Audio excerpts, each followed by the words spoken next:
पहला चैप्टर आलोचना करो पर इस तरह कि सारे तुहाडी तारीफ करन। चार्ल्स शवाब एक दिन अपनी स्टील मिल अंदर घूम रहे सन कि जदों उन्हां ने कुछ कर्मचारियों नूं सिगरट पींदे देखिया, उन्हां दे सिर दे ठीक उपर एक बोर्ड लग्या होया सी, तंबाकू नोशी ना करो। की तुसीं इस नूं पढ़ नहीं सकदे? नहीं, ਇਹ ਸ਼ਵਾਬ ਦਾ ਤਰੀਕਾ ਨਹੀਂ ਸੀ। ਸ਼ਵਾਬ ਉਹਨਾਂ ਲੋਕਾਂ ਕੋਲੇ ਗਏ, ਉਹਨਾਂ ਨੂੰ ਇੱਕ ਇੱਕ ਸਿਗਾਰ ਦਿੱਤਾ ਤੇ ਕਿਹਾ, ਦੇਖੋ ਮੈਂ ਚਾਹਾਂਗਾ ਕਿ ਤੁਸੀਂ ਲੋਕ ਇਹਨਾਂ ਸਿਗਾਰਾਂ ਨੂੰ ਬਾਹਰ ਜਾ ਕੇ ਪੀਓ। ਕਰਮਚਾਰੀ ਜਾਣਦੇ ਸਨ ਕਿ ਸ਼ਵਾਬ ਨੇ ਉਹਨਾਂ ਨੂੰ ਨਿਯਮ ਤੋੜਦੇ ਹੋਏ ਦੇਖ ਲਿਆ ਹੈ, ਪਰੰਤੂ ਉਹ ਸ਼ਵਾਬ ਤੋਂ ਇਸ ਲਈ ਪ੍ਰਭਾਵਿਤ ਸਨ ਕਿਉਂਕਿ ਉਹਨਾਂ ਨੇ ਇੱਕ ਛੋਟਾ ਜਿਹਾ ਤੋਹਫਾ ਦਿੱਤਾ ਗਿਆ ਸੀ। ਉਹਨਾਂ ਨੇ ਡਾਂਟਿਆ ਨਹੀਂ ਸੀ ਤੇ ਉਹਨਾਂ ਨੂੰ ਉਹਨਾਂ ਦੇ ਖਾਸ ਹੋਣ ਦਾ ਅਹਿਸਾਸ ਕਰਾਇਆ ਸੀ। ਇਹੋ ਜਿਹੇ ਆਦਮੀ ਨੂੰ ਕੌਣ ਪਸੰਦ ਨਹੀਂ ਕਰੇਗਾ। ਜੌਨ ਵਾਨਾਮੇਕਰ ਨੇ ਵੀ ਇਸੇ ਤਕਨੀਕ ਦਾ ਇਸਤੇਮਾਲ ਕੀਤਾ। ਵਾਨਾਮੇਕਰ ਫਿਲਾਡੈਲਫੀਆ ਅੰਦਰ ਦਿਨ ਵਿੱਚ ਕਈ ਵਾਰ ਆਪਣੇ ਵੱਡੇ ਸਟੋਰ ਦਾ ਚੱਕਰ ਲਾਉਂਦੇ ਸਨ।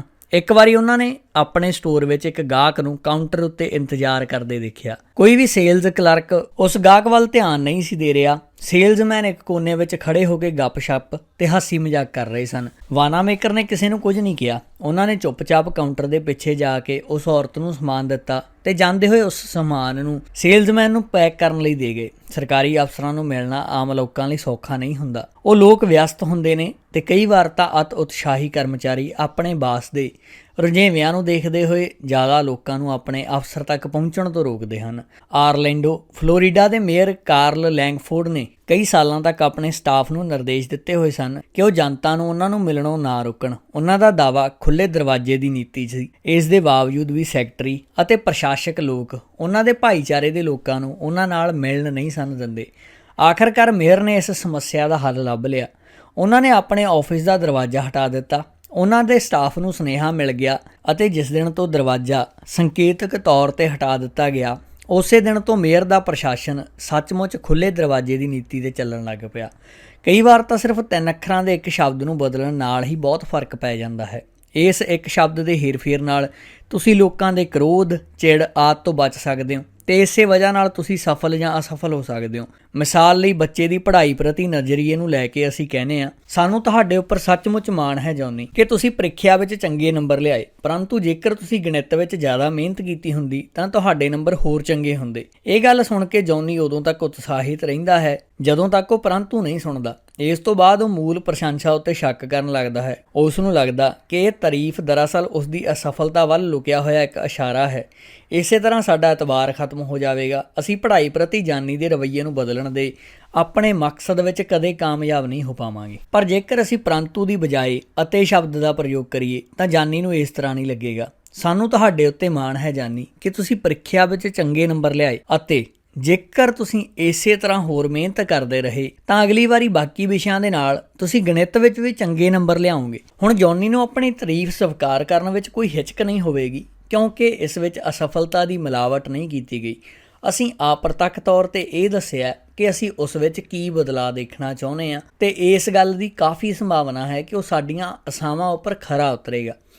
ਅਪਰਤੱਖ ਤੌਰ 'ਤੇ ਆਲੋਚਨਾ ਕਰਨਾ ਉਦੋਂ ਵੀ ਉਚਿਤ ਰਹਿੰਦਾ ਹੈ ਜਦੋਂ ਤੱਕ ਕਿ ਤੁਹਾਡਾ ਵਾਸਤਾ ਕਿਸੇ ਇਹੋ ਜਿਹੇ ਸੰਵੇਦਨਸ਼ੀਲ ਵਿਅਕਤੀ ਨਾਲ ਨਾ ਹੋ ਜਾਵੇ ਜਿਹੜਾ ਸਿੱਧੀ ਜਾਂ ਕਰੜੀ ਆਲੋਚਨਾ ਤੋਂ ਬਹੁਤ ਤਰ੍ਹਾਂ ਚਿੜ ਸਕਦਾ ਹੈ।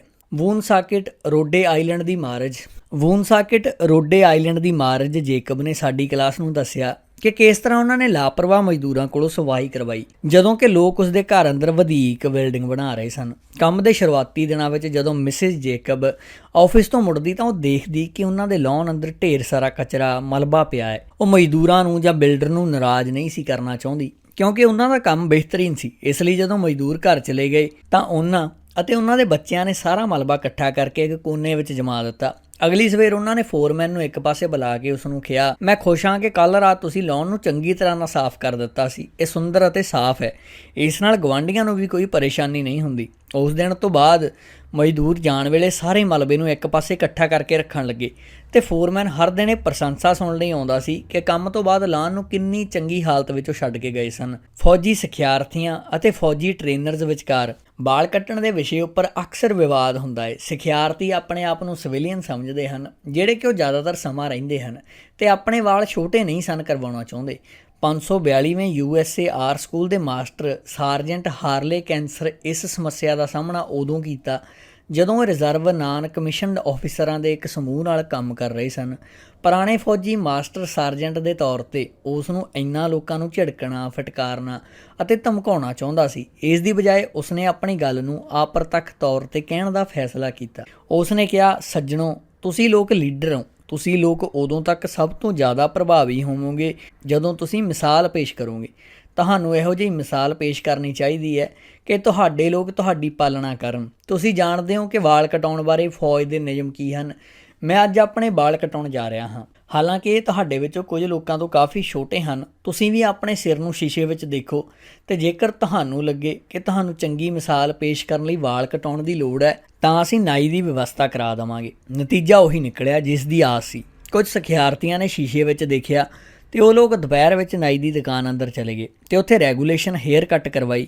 ਸਾਰਜੈਂਟ ਕੈਸਰ ਨੇ ਅਗਲੀ ਸਵੇਰੇ ਟਿੱਪਣੀ ਕੀਤੀ ਕਿ ਉਹ ਦੇਖ ਸਕਦੇ ਹਨ ਕਿ ਉਹਨਾਂ ਦੇ ਸਕੁਆਡ ਦੇ ਕੁਝ ਮੈਂਬਰ ਵਿੱਚ ਲੀਡਰਸ਼ਿਪ ਦੇ ਗੁਣ ਵਿਕਸਿਤ ਹੋ ਗਏ ਹਨ। 8 ਮਾਰਚ 1887 ਨੂੰ ਹੈਨਰੀ ਵਾਰਡ ਵੀਚਰ ਦੀ ਮ੍ਰਿਤਿੂ ਹੋ ਗਈ। ਲਾਇਨਮੈਨ ਏਬਟ ਨੂੰ ਸੱਦਾ ਦਿੱਤਾ ਗਿਆ ਕਿ ਉਹ ਅਗਲੇ ਐਤਵਾਰ ਨੂੰ ਵੀਚਰ ਦੀ ਮ੍ਰਿਤਿੂ ਬਾਰੇ ਚਰਚਾ ਅੰਦਰ ਬੋਲਣ। ਉਹ ਆਪਣਾ ਬਿਹਤਰੀਨ ਪ੍ਰਦਰਸ਼ਨ ਕਰਨਾ ਚਾਹੁੰਦੇ ਸਨ, ਇਸ ਲਈ ਉਹਨਾਂ ਨੇ ਭਾਸ਼ਣ ਲਿਖਿਆ, ਦੁਬਾਰਾ ਲਿਖਿਆ ਅਤੇ ਫਲੋਬੇਅਰ ਵਾਂਗ ਪੂਰੀ ਸਾਵਧਾਨੀ ਨਾਲ ਉਸ ਨੂੰ ਘੜਿਆ। ਫਿਰ ਉਹਨਾਂ ਨੇ ਇਸ ਨੂੰ ਆਪਣੀ ਪਤਨੀ ਨੂੰ ਪੜ੍ਹ ਕੇ ਸੁਣਾਇਆ। ਭਾਸ਼ਣ ਦਮਦਾਰ ਨਹੀਂ ਸੀ, ਜਿਵੇਂ ਕਿ ਜ਼ਿਆਦਾਤਰ ਲਿਖੇ ਹੋਏ ਭਾਸ਼ਣਾਂ ਨਾਲ ਹੁੰਦਾ ਹੈ। ਉਹਨਾਂ ਦੀ ਪਤਨੀ ਜੇਕਰ ਘੱਟ ਬੁੱਧੀ ਹੁੰਦੀ ਤਾਂ ਉਹ ਸਪਸ਼ਟ ਤੌਰ 'ਤੇ ਇਹ ਗੱਲ ਕਹਿ ਦਿੰਦੀ, ਲਾਇਨਮੈਨ, ਇਹ ਤਾਂ ਬਹੁਤ ਬੇਕਾਰ ਭਾਸ਼ਣ ਹੈ, ਇਸ ਨਾਲ ਕੰਮ ਨਹੀਂ ਚੱਲੇਗਾ। ਲੋਕ ਇਸ ਨੂੰ ਸੁਣ ਕੇ ਸੌਂ ਜਾਣਗੇ। ਇਹ ਕਿਸੇ ਇਨਸਾਈਕਲੋਪੀਡੀਆ ਵਾਂਗ ਲੱਗਦਾ ਹੈ। ਸਾਲਾਂ ਦੇ ਅਨੁਭਵ ਤੋਂ ਬਾਅਦ ਤਾਂ ਤੁਹਾਨੂੰ ਇਹ ਪਤਾ ਹੋਣਾ ਚਾਹੀਦਾ ਹੈ ਕਿ ਚੰਗਾ ਭਾਸ਼ਣ ਕਿਵੇਂ ਦਿੱਤਾ ਜਾਂਦਾ। ਰੱਬ ਦੇ ਵਾਸਤੇ ਤੁਸੀਂ ਆਮ ਆਦਮੀਆਂ ਵਾਂਗ ਗੱਲਾਂ ਕਿਉਂ ਨਹੀਂ ਕਰਦੇ? ਤੁਸੀਂ ਸੁਭਾਵਕ ਸ਼ੈਲੀ ਦਾ ਇਸਤੇਮਾਲ ਕਿਉਂ ਨਹੀਂ ਕਰਦੇ? ਜੇਕਰ ਤੁਸੀਂ ਇਸ ਭਾਸ਼ਣ ਨੂੰ ਪੜ੍ਹੋਗੇ ਤਾਂ ਲੋਕ ਤੁਹਾਡੀ ਹੱਸੀ ਉਡਾਉਣਗੇ ਅਤੇ ਤੁਹਾਡਾ ਨਾਂ ਮਿੱਟੀ ਵਿੱਚ ਰੁਲ ਜਾਵੇਗਾ। ਉਹ ਇਹ ਗੱਲ ਕਹਿ ਸਕਦੀ ਸੀ, ਪਰੰਤੂ ਤੁਸੀਂ ਜਾਣਦੇ ਹੋ ਕਿ ਜੇਕਰ ਉਹ ਇਸ ਤਰ੍ਹਾਂ ਕਹਿੰਦੀ ਤਾਂ ਇਸ ਦਾ ਨਤੀਜਾ ਕੀ ਹੁੰਦਾ। ਉਹ ਇਹ ਵੀ ਗੱਲ ਜਾਣਦੀ ਸੀ, ਇਸ ਲਈ ਉਸਨੇ ਇੰਨਾ ਹੀ ਕਿਹਾ ਕਿ ਇਹ ਨਾਰਥ ਅਮਰੀਕਨ ਰਿਵਿਊ ਲਈ ਬਹੁਤ ਵਧੀਆ ਲੇਖ ਹੋ ਸਕਦਾ ਹੈ। ਦੂਜੇ ਸ਼ਬਦਾਂ ਵਿੱਚ ਉਸਨੇ ਇਸ ਭਾਸ਼ਣ ਦੀ ਤਾਰੀਫ ਕੀਤੀ ਅਤੇ ਨਾਲ ਹੀ ਬੜੀ ਸਿਆਣਪ ਨਾਲ ਇਹ ਸੁਝਾਅ ਵੀ ਦੇ ਦਿੱਤਾ ਕਿ ਭਾਸ਼ਣ ਦੇ ਤੌਰ 'ਤੇ ਇਹ ਬਹੁਤ ਵਧੀਆ ਨਹੀਂ ਹੋਵੇਗਾ। ਲਾਇਨਮੈਨ ਏਬਟ ਨੇ ਇਸ ਲੁਕੇ ਹੋਏ ਇਸ਼ਾਰੇ ਨੂੰ ਸਮਝ ਲਿਆ। ਉਸਨੇ ਆਪਣੇ ਲਿਖੇ ਹੋਏ ਭਾਸ਼ਣ ਨੂੰ ਫਾੜ ਦਿੱਤਾ ਅਤੇ ਬਿਨਾਂ ਲਿਖੇ ਹੀ ਭਾਸ਼ਣ ਦਿੱਤਾ। ਦੂਜਿਆਂ ਦੀ ਗਲਤੀ ਨੂੰ ਸੁਧਾਰਨ ਦਾ ਵਧੀਆ ਤਰੀਕਾ ਇਹ ਹੈ। ਸਿਧਾਂਤ ਦੂਜਾ, ਲੋਕਾਂ ਦੀਆਂ ਗਲਤੀਆਂ ਨੂੰ ਸਿੱਧੇ ਤਰੀਕੇ ਨਾਲ ਨਾ ਦੱਸੋ। ਅਗਲਾ ਚੈਪਟਰ, ਪਹਿਲਾਂ ਆਪਣੀਆਂ ਗਲਤੀਆਂ ਬਾਰੇ ਦੱਸੋ। ਮੇਰੀ ਭਤੀਜੀ ਜੋਸਾਫਾਈਨ ਕਾਰਨੇਗੀ ਮੇਰੀ ਸੈਕਟਰੀ ਬਣਨ ਨਿਊਯਾਰਕ ਆਈ। ਉਹ 19 ਸਾਲਾਂ ਦੀ ਸੀ। ਉਸਨੇ 3 ਸਾਲ ਪਹਿਲਾਂ ਹੀ ਹਾਈ ਸਕੂਲ ਪਾਸ ਕੀਤਾ ਸੀ। ਉਸ ਦਾ ਬਿਜ਼ਨਸ ਅਨੁਭਵ ਨਹੀਂ ਸੀ ਬਰਾਬਰ। ਬਾਅਦ ਵਿੱਚ ਅਮਰੀਕਾ ਦੀ ਸਭ ਤੋਂ ਬਿਹਤਰੀਨ ਸੈਕਟਰੀਆਂ ਵਿੱਚੋਂ ਇੱਕ ਬਣ ਗਈ, ਪਰੰਤੂ ਸ਼ੁਰੂਆਤ ਵਿੱਚ ਜੇਕਰ ਸੱਚ ਕਹਾਂ ਉਸ ਅੰਦਰ ਸੁਧਾਰ ਦੀ ਕਾਫੀ ਗੁੰਜਾਇਸ਼ ਸੀ। ਇੱਕ ਦਿਨ ਜਦੋਂ ਮੈਂ ਉਸਦੀ ਆਲੋਚਨਾ ਕਰ ਰਿਹਾ ਸੀ ਤਾਂ ਮੈਂ ਆਪਣੇ ਆਪ ਨੂੰ ਕਿਹਾ, 1 ਮਿੰਟ ਡੇਲ ਕਾਰਨੇਗੀ, 1 ਮਿੰਟ, ਤੁਸੀਂ ਜੋਸਾਫਾਈਨ ਤੋਂ ਦੁੱਗਣੀ ਉਮਰ ਦੇ ਹੋ। ਤੁਹਾਡੇ ਕੋਲ ਉਸ ਨਾਲੋਂ 10,000 ਗੁਣਾ ਬਿਜ਼ਨਸ ਦਾ ਅਨੁਭਵ ਹੈ। ਤੁਸੀਂ ਉਸ ਤੋਂ ਇਹ ਆਸ ਕਿਵੇਂ ਕਰ ਸਕਦੇ ਹੋ ਕਿ ਉਸ ਕੋਲ ਵੀ ਤੁਹਾਡੇ ਵਰਗਾ ਨਜ਼ਰੀਆ ਹੋਵੇਗਾ, ਤੁਹਾਡੇ ਜਿੰਨੀ ਬੁੱਧੀ ਹੋਵੇਗੀ, ਤੁਹਾਡੇ ਜਿੰਨੀ ਪਹਿਲ ਕਰਨ ਦੀ ਸਮਰੱਥਾ ਹੋਵੇਗੀ, ਭਾਵੇਂ ਤੁਹਾਡੀ ਇਹ ਵਿਸ਼ੇਸ਼ਤਾ ਕਿੰਨੇ ਹੀ ਔਸਤ ਦਰਜੇ ਦੀ ਕਿਉਂ ਨਾ ਹੋਵੇ। ਅਤੇ 1 ਮਿੰਟ ਡੇਲ, 19 ਸਾਲ ਦੀ ਉਮਰ ਵਿੱਚ ਤੁਹਾਡੀ ਕੀ ਹਾਲਤ ਸੀ? ਯਾਦ ਕਰੋ, ਤੁਸੀਂ ਉਸ ਵੇਲੇ ਕਿੰਨੀਆਂ ਵੱਡੀਆਂ ਗਲਤੀਆਂ ਕੀਤੀਆਂ ਸਨ। ਤੁਸੀਂ ਇਹ ਗਲਤੀ ਕੀਤੀ ਸੀ ਅਤੇ ਉਹ ਗਲਤੀ। ਇਸ ਤਰ੍ਹਾਂ ਦੀ ਇਮਾਨਦਾਰੀ ਅਤੇ ਨਿਰਪੱਖ ਢੰਗ ਨਾਲ ਸੋਚਣ ਤੋਂ ਬਾਅਦ ਮੈਂ ਇਸ ਨਤੀਜੇ ਉੱਪਰ ਪਹੁੰਚਿਆ ਕਿ ਜੋਸਾਫੀਨ ਦੀ ਆਲੋਚਨਾ ਕਰਨੀ ਇਸ ਲਈ ਠੀਕ ਨਹੀਂ ਸੀ ਕਿਉਂਕਿ ਉਹ 19 ਸਾਲ ਦੀ ਉਮਰ ਵਿੱਚ ਮੈਂ ਜੋਸਾਫੀਨ ਨਾਲੋਂ ਜ਼ਿਆਦਾ ਮੂਰਖ ਸੀ।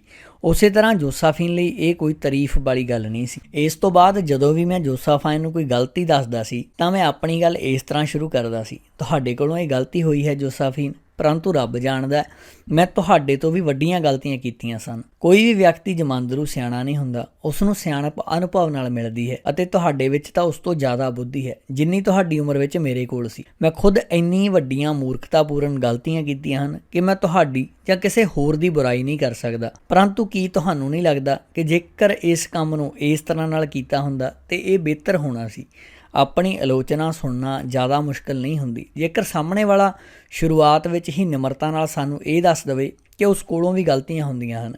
E.G. ਡਿਲਸਟੋਨ ਕਨਾਡਾ ਦੇ ਬਰਾਡਨ, ਮੈਨੀਟੋਬਾ ਵਿੱਚ ਇੰਜੀਨੀਅਰ ਸਨ। ਉਹਨਾਂ ਨੂੰ ਆਪਣੀ ਨਵੀਂ ਸੈਕਟਰੀ ਨਾਲ ਸਮੱਸਿਆ ਆ ਰਹੀ ਸੀ।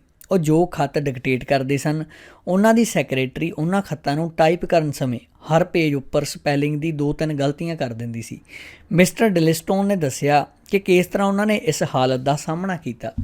ਜ਼ਿਆਦਾਤਰ ਇੰਜੀਨੀਅਰਾਂ ਵਾਂਗ ਮੇਰੀ ਅੰਗਰੇਜ਼ੀ ਜਾਂ ਮੇਰੀ ਸਪੈਲਿੰਗ ਬਹੁਤ ਚੰਗੀ ਨਹੀਂ ਹੈ। ਬਹੁਤ ਸਮੇਂ ਤੋਂ ਮੈਂ ਆਪਣੇ ਨਾਲ ਇੱਕ ਬਹੁਤ ਛੋਟੀ ਜਿਹੀ ਕਾਲੀ ਨੋਟਬੁੱਕ ਰੱਖਦਾ ਹਾਂ ਜਿਸ ਵਿੱਚ ਉਹ ਸ਼ਬਦ ਨੋਟ ਕਰ ਲੈਂਦਾ ਹਾਂ ਜਿਨ੍ਹਾਂ ਦੀ ਸਪੈਲਿੰਗ ਵਿੱਚ ਮੈਨੂੰ ਮੁਸ਼ਕਲ ਹੁੰਦੀ ਹੈ। ਜਦੋਂ ਇਹ ਸਪਸ਼ਟ ਹੋ ਗਿਆ ਕਿ ਕੇਵਲ ਗਲਤੀਆਂ ਦੱਸਣ ਨਾਲ ਮੇਰੀ ਸੈਕਟਰੀ ਡਿਕਸ਼ਨਰੀ ਚੈੱਕ ਕਰਨ ਅਤੇ ਪ੍ਰੂਫ ਰੀਡਿੰਗ ਕਰਨ ਦੀ ਤਕਲੀਫ ਨਹੀਂ ਕਰੇਗੀ ਤਾਂ ਮੈਂ ਦੂਜਾ ਤਰੀਕਾ ਅਜਮਾਉਣ ਦਾ ਫੈਸਲਾ ਕੀਤਾ। ਜਦੋਂ ਅਗਲੀ ਵਾਰ ਮੇਰੇ ਸਾਹਮਣੇ ਇੱਕ ਖੱਤ ਆਇਆ ਜਿਸ ਵਿੱਚ ਗਲਤੀਆਂ ਸਨ ਤਾਂ ਮੈਂ ਟਾਈਪਿਸਟ ਕੋਲ ਬੈਠਿਆ ਅਤੇ ਉਸ ਨੂੰ ਕਿਹਾ, ਮੈਨੂੰ ਲੱਗਦਾ ਹੈ ਇਹ ਸ਼ਬਦ ਸਹੀ ਨਹੀਂ ਹੈ। ਇਹ ਉਹਨਾਂ ਸ਼ਬਦਾਂ ਵਿੱਚੋਂ ਇੱਕ ਹੈ ਜਿਨ੍ਹਾਂ ਦੀ ਸਪੈਲਿੰਗ ਵਿੱਚ ਮੈਨੂੰ ਹਮੇਸ਼ਾ ਬੜੀ ਪਰੇਸ਼ਾਨੀ ਹੁੰਦੀ ਹੈ।